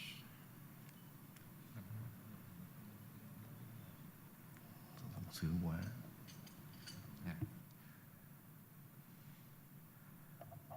If not, thank you very much. So we have covered the 10 presentations from each countries. So we have done our agenda item 3 on country presentations. Any comment or questions so far from members of the floor? If not, we can proceed to our next agenda. That is discussion on mechanism of cooperation in combating FTF. I notice some of us, we have common issues. For example, just now I can see, in fact, Malaysia and also some of the countries also, we have similar system. Then some of the countries also implemented the APSS. And of course, especially on the ATF issues. So, if no further questions, I would like to call upon my colleague from Malaysia to present on the ATF for the agenda number 4. Thank you, Datuk Chair. Bismillahirrahmanirrahim. Assalamualaikum warahmatullahi wabarakatuh. A very good morning, ladies and gentlemen. This is just an overview of Malaysian perspective on some of the salient features and principles in establishing like a platform or a database for FTF. So for the past, I think, few discussions and seminars, we have been talking on what are the major important principles and requirements that need to be gathered to be established in having a database. I know each of the member states like to have a database, like to have a common database, like to have a shared database so that information exchange can be done smoothly and FTF movement can be curbed efficiently. We go to the background. First, AMICF in Tangerang, Indonesia, we have begun the talking on the to establish a platform for information exchange. At the moment, we have the platform, but it's like being done from a country to another country. It's not being centralized with all member states. Of course, to establish network and communication links among immigration officials.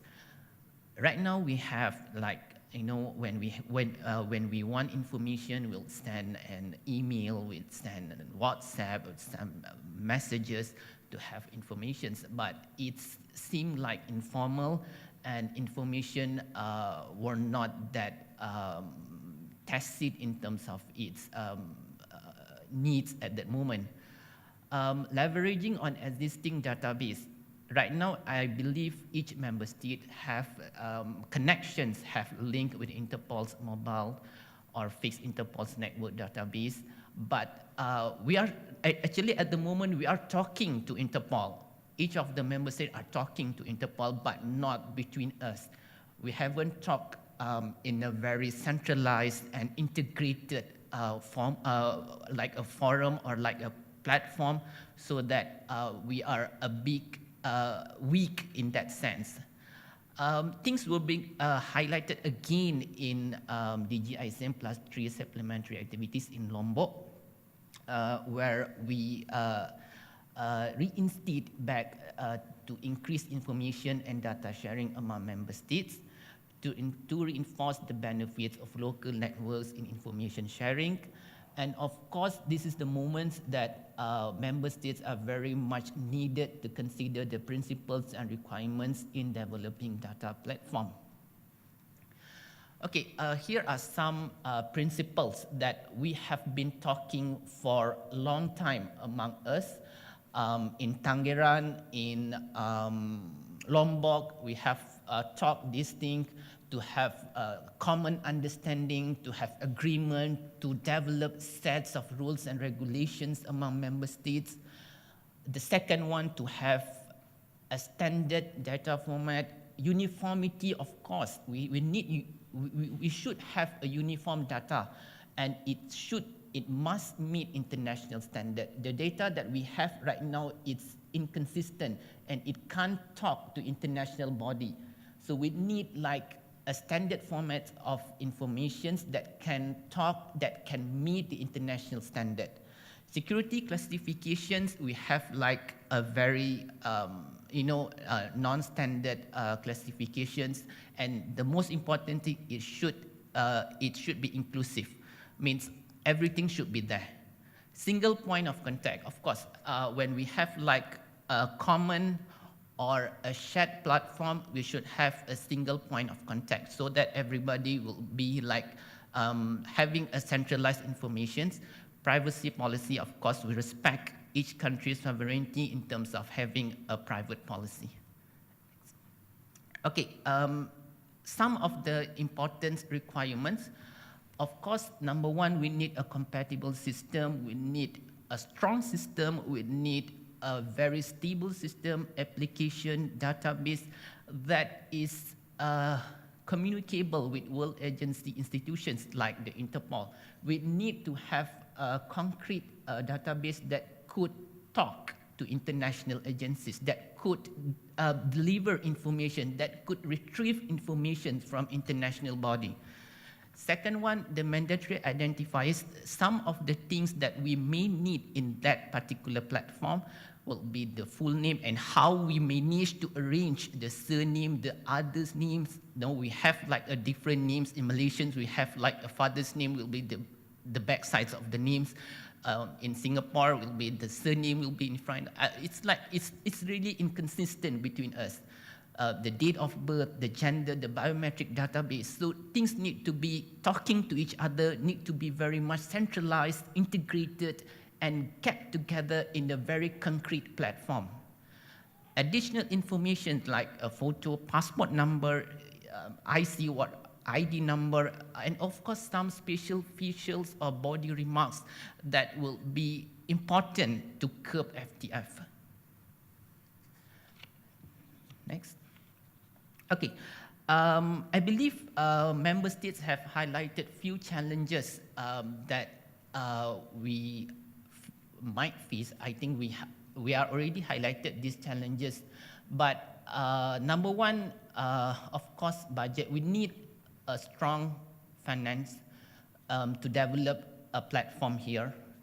Not only about a system, it's also about a control room, an operation room. We need a specific operation room, a system and a database, and of course with specific personnel to manage the room, so that each member state could, refer to that particular control room, and things will get easily disseminated among member states. Technology acquirement and transfer, of course, in this matter we need a high-tech system, we need a quite, a network that, it's not, sometimes the network should be very much stable. We don't want on and off, sometimes offline. We need a very stable network that can be relied on. Legality and inconsistent procedures, yes, like what I have highlighted before, we have a very inconsistent procedures among states. We have different regulations, we have different SOPs that need to be overcome here before we can have an integrated platform it's very much stable and could be relied on. Privacy policy, sensitive informations, and state sovereignty, everything should be overcome, should be understood, and should be, really have a mutual and reciprocal understanding between nation states. What things can be moving forward here? Number one, I believe each member state must have a mutual multilateral agreement among us. Number two, we should have an established principles and requirements. Number three, we need to overcome, we need every member state to come together, to put our hands together, to have a sound budget and technological things and applications that we need to have before we can have this platform ready.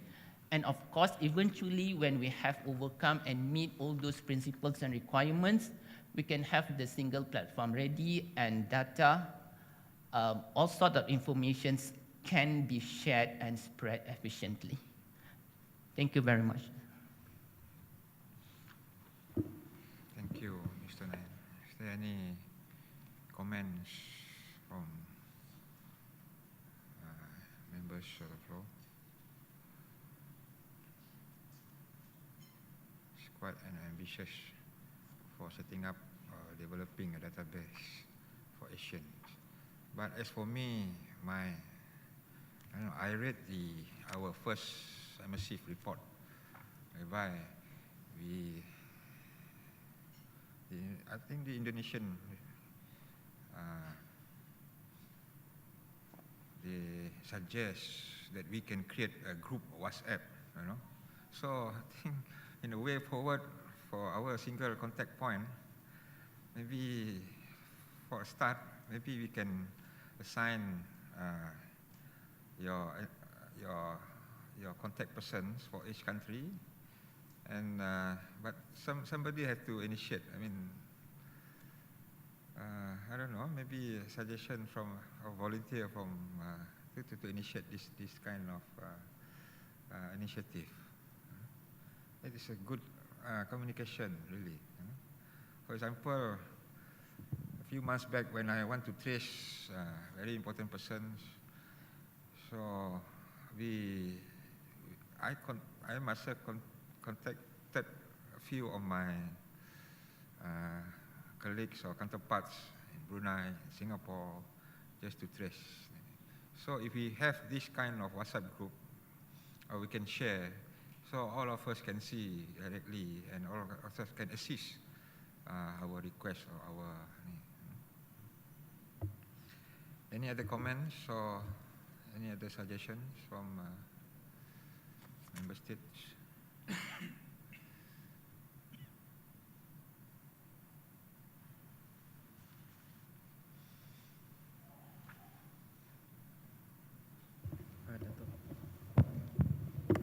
Yes. Thank you very much, Dato. Just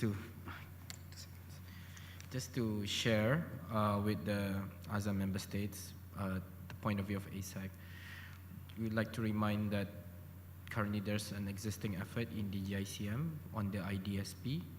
So if we want to move forward with this, we need to take into account that to actually have some sort of, you need to also consider, or there's an existing effort right now. So in order not to duplicate or to have another system or too many systems, or probably to have something integrated with the current ongoing effort. That's one. And two, on the chair's proposal for the setup of a WhatsApp group for the information of the ASEAN member states. Another track, which is in the narcotics track, also has there's a mechanism which is called the CPOR Interdiction Task Force, and among them they have agreed to set up a WhatsApp group platform for immediate exchange of information, and they are now currently in the second year of running. Third. So ever since the first one, they have set up the WhatsApp group, just to share what's going on in another track. Thank you, Ashan Sek. Any other recommendation?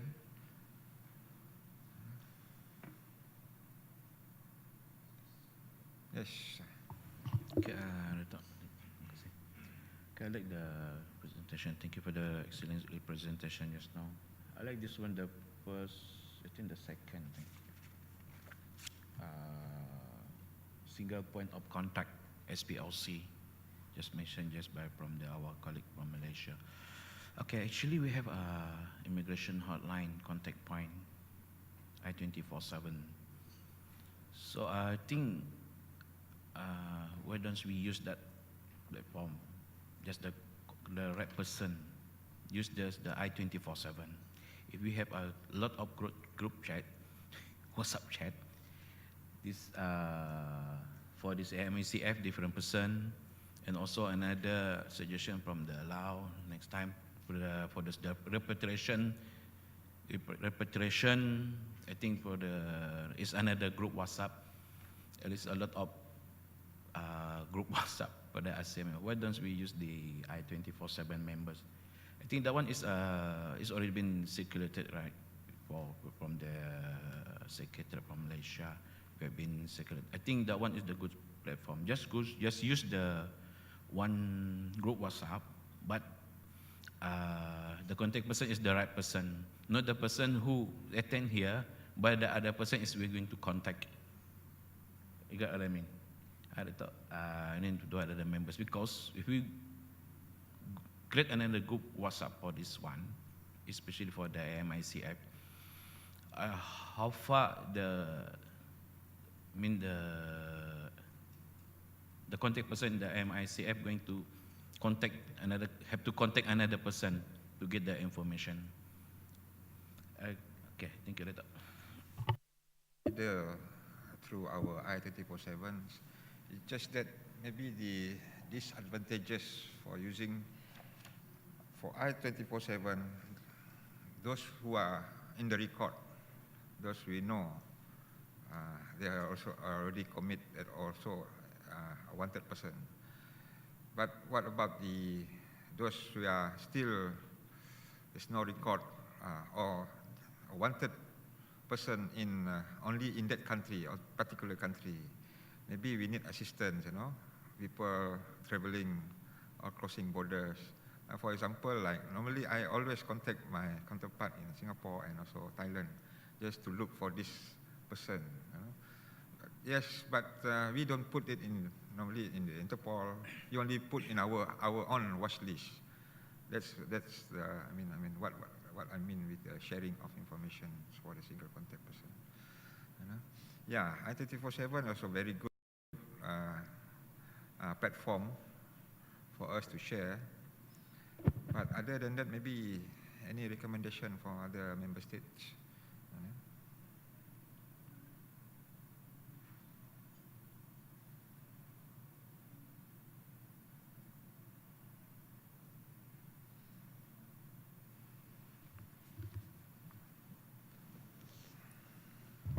Sorry, just for my record, I just need to check with Brunei. Do you mean you agree to the setup of a WhatsApp group based on the I-24/7 contact list, or just revert to using the existing platform? Okay, this is under AIIF. The group chat AIIF, some of the countries is in the AIIF, I think. But that's why, as I said, who's the really contact person? Because every country, every year have their different people coming to attend the meeting. So every country have the right person. We want to put, actually we have a AIF group WhatsApp actually, we have. That's why I want to add some of the countries who is the contact person, what I mean is, we can give the information in the group WhatsApp. Some of the, but some of the countries don't have a WhatsApp. Yeah, this is the difference. Right, that is our problem now. Yeah, actually. Exactly. Thank you. Thank you. All right. Anybody want to give their views or comments? If no, so far so good. So we done our next agenda. So we go to the next agenda is the very interesting one, other matters. Is there anything that member states want to raise, or any views?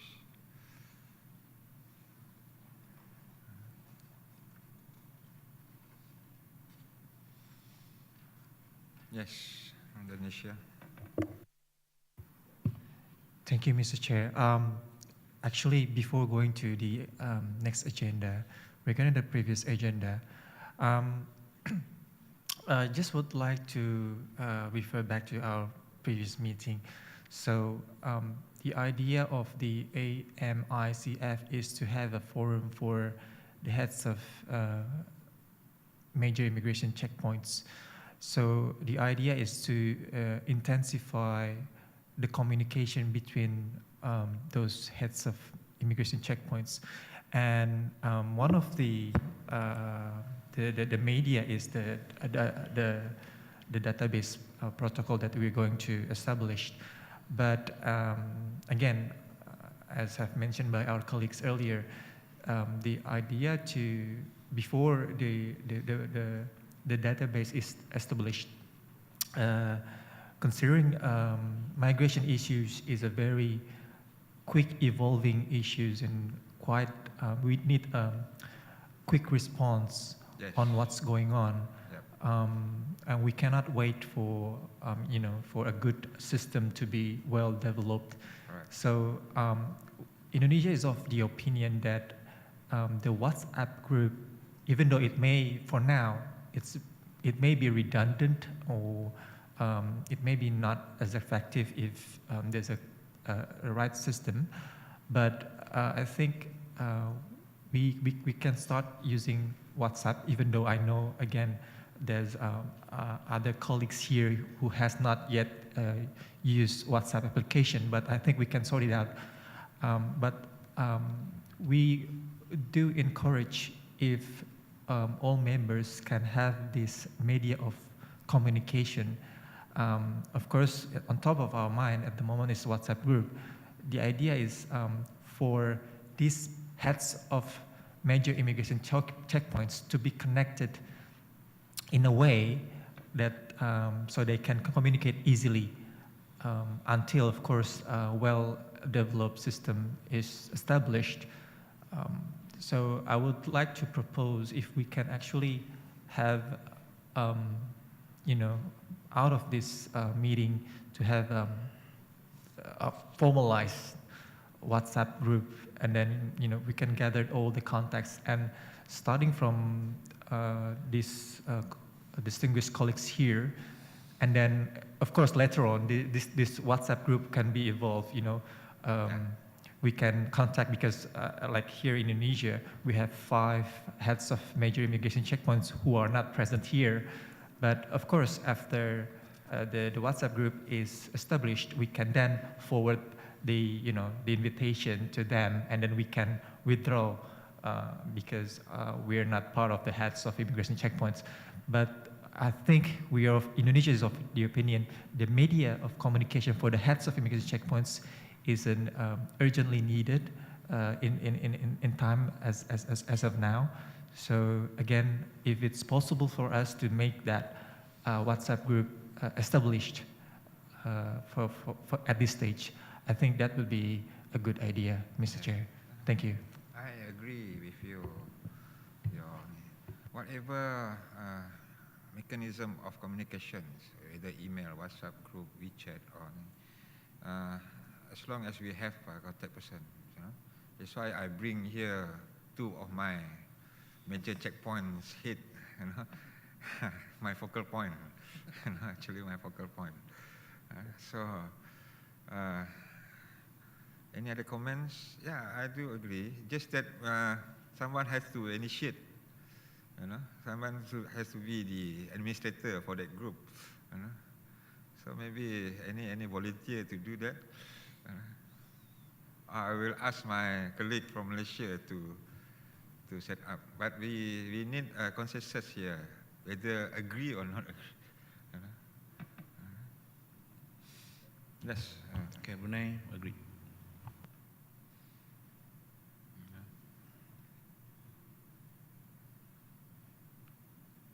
Brunei agree. So what other who not agree? Just raise up your. If agree, silence is okay. Right? Yeah. So thank you, everybody. So, Mr. Naim, you like to comment anything? Okay, Dato'. You are willing to. Of course, no. There is no problem on that. Right. But I believe some of the country states maybe they are not into WhatsApp. I don't know. Maybe Thailand or Myanmar. Maybe you can give comments on that. Are you really open for WhatsApp? Okay. Yeah, again, we are not binding to follow whatever. If you want to join or you want to,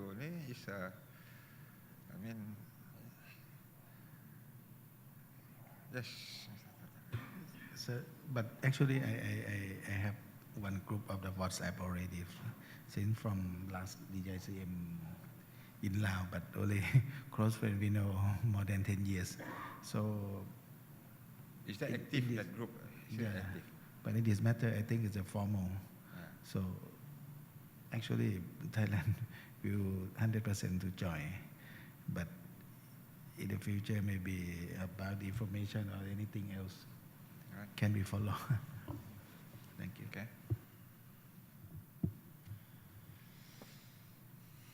Okay. Can we go to our next agenda? Other matters? Anything that you would like to raise or anything?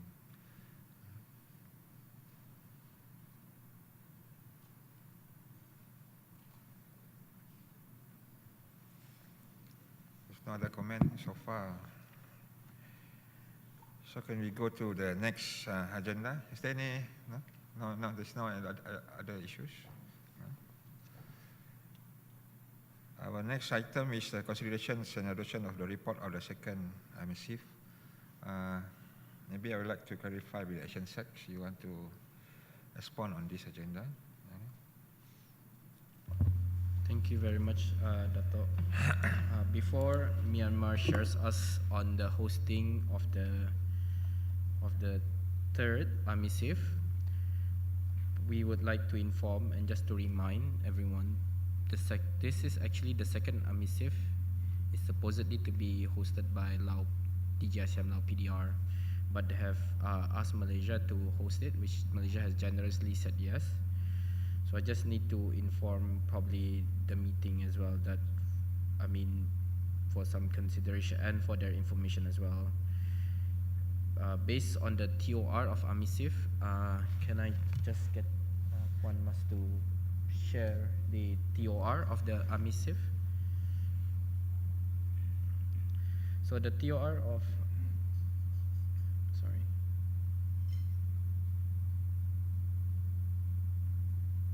Document number 5. That means my eyes are still good.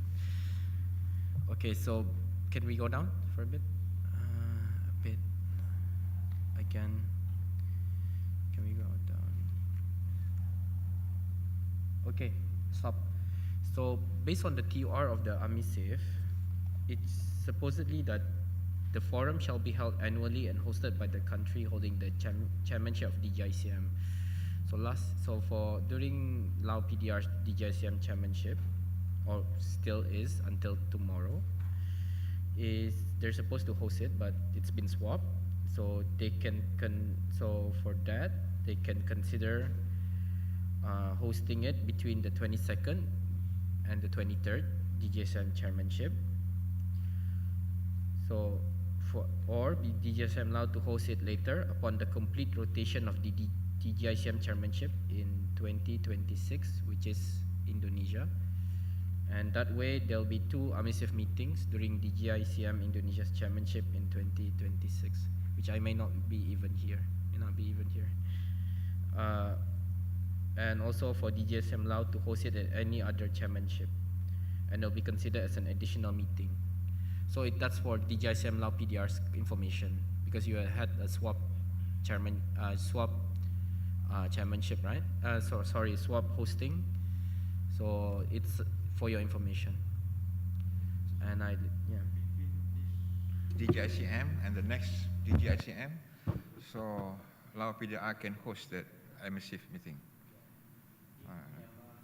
If Myanmar wants to allow them, or they can do it in 2026, or any other chairmanships which they need to discuss with the chair of DGICM.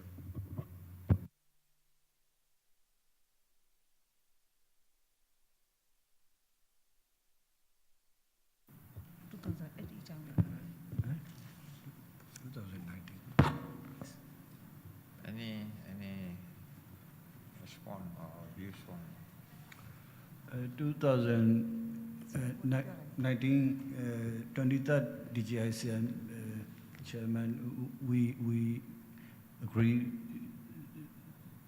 the chair. we will be hosting. All right. AMICF, next year. What about Lao? So in between, it will follow the 2026. They have 2 options, right? After in 2026, or they can chair it at any other chairmanship, but they need to discuss with that DGICM chair. It just follows the TOR lah. Because Lao PDR is supposed to host the meeting.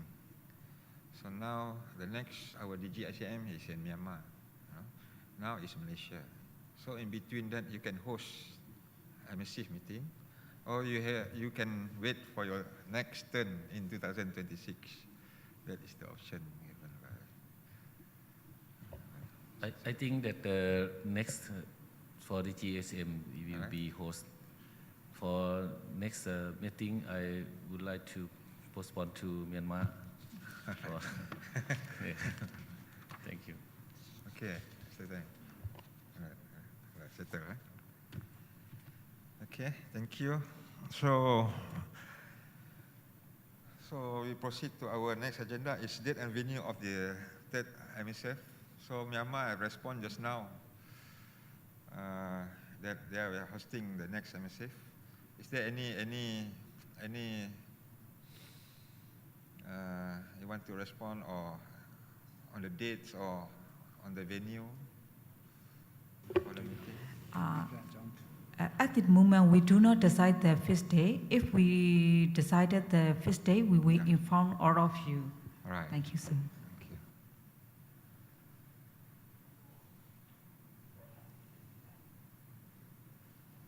Okay, Sachin. Wow, we are on time, on track. So we should be finished around 12, sharp on time. I know most of you we will be joining the next meeting in the afternoon, I think. I will also reporting on the AIIF meeting this afternoon. So we climb to the, yes, on the report.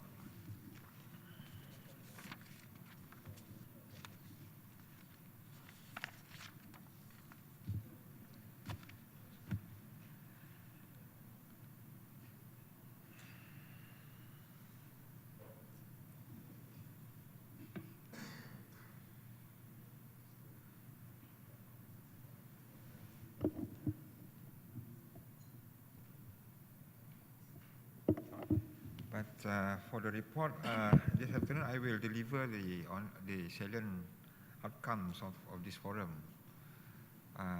in the AIIF meeting this afternoon. And the 14th AIIF this afternoon. Yeah, thank you, Dato. And also, just to highlight, the report of the second AMICF will be drafted by ASEC, the first draft, and we'll share it with the chair, and it'll be adopted at REF.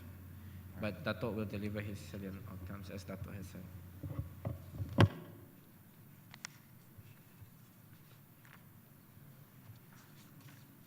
So we come to our last agenda of the day of this meeting. It's the closing remarks.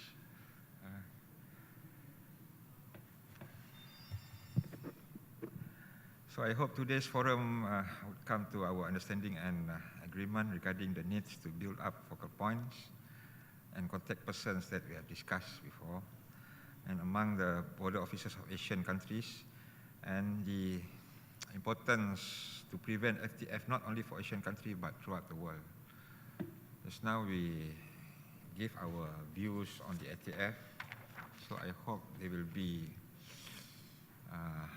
more views and recommendations in the next meeting. As a way forward, we can conclude that there is a need to establish understanding between Asian member states' border policies, where security and sovereignty without compromise, and the need to establish joint task force. That is what we discussed just now about setting up the WhatsApp group for the first initiative. And perhaps we can develop a joint task force that is similar to ASEAN-NAPOL. If police, they have this ASEAN-NAPOL, why not immigration? Why not immigration? Right? Where the whole immigration department can work together and the flow of information regarding trends, profilings, and activities of FTF can be shared and action can be expedited. And lastly, on behalf of the government of Malaysia and my department, Immigration Department, I would like to say thank you for all your participations and inputs during this forum. I do hope you enjoy your stay here in Malaysia, enjoy the Malaysian hospitality, and last but not least, I now declare that this forum is adjourned. Thank you. So finish our meeting. All right.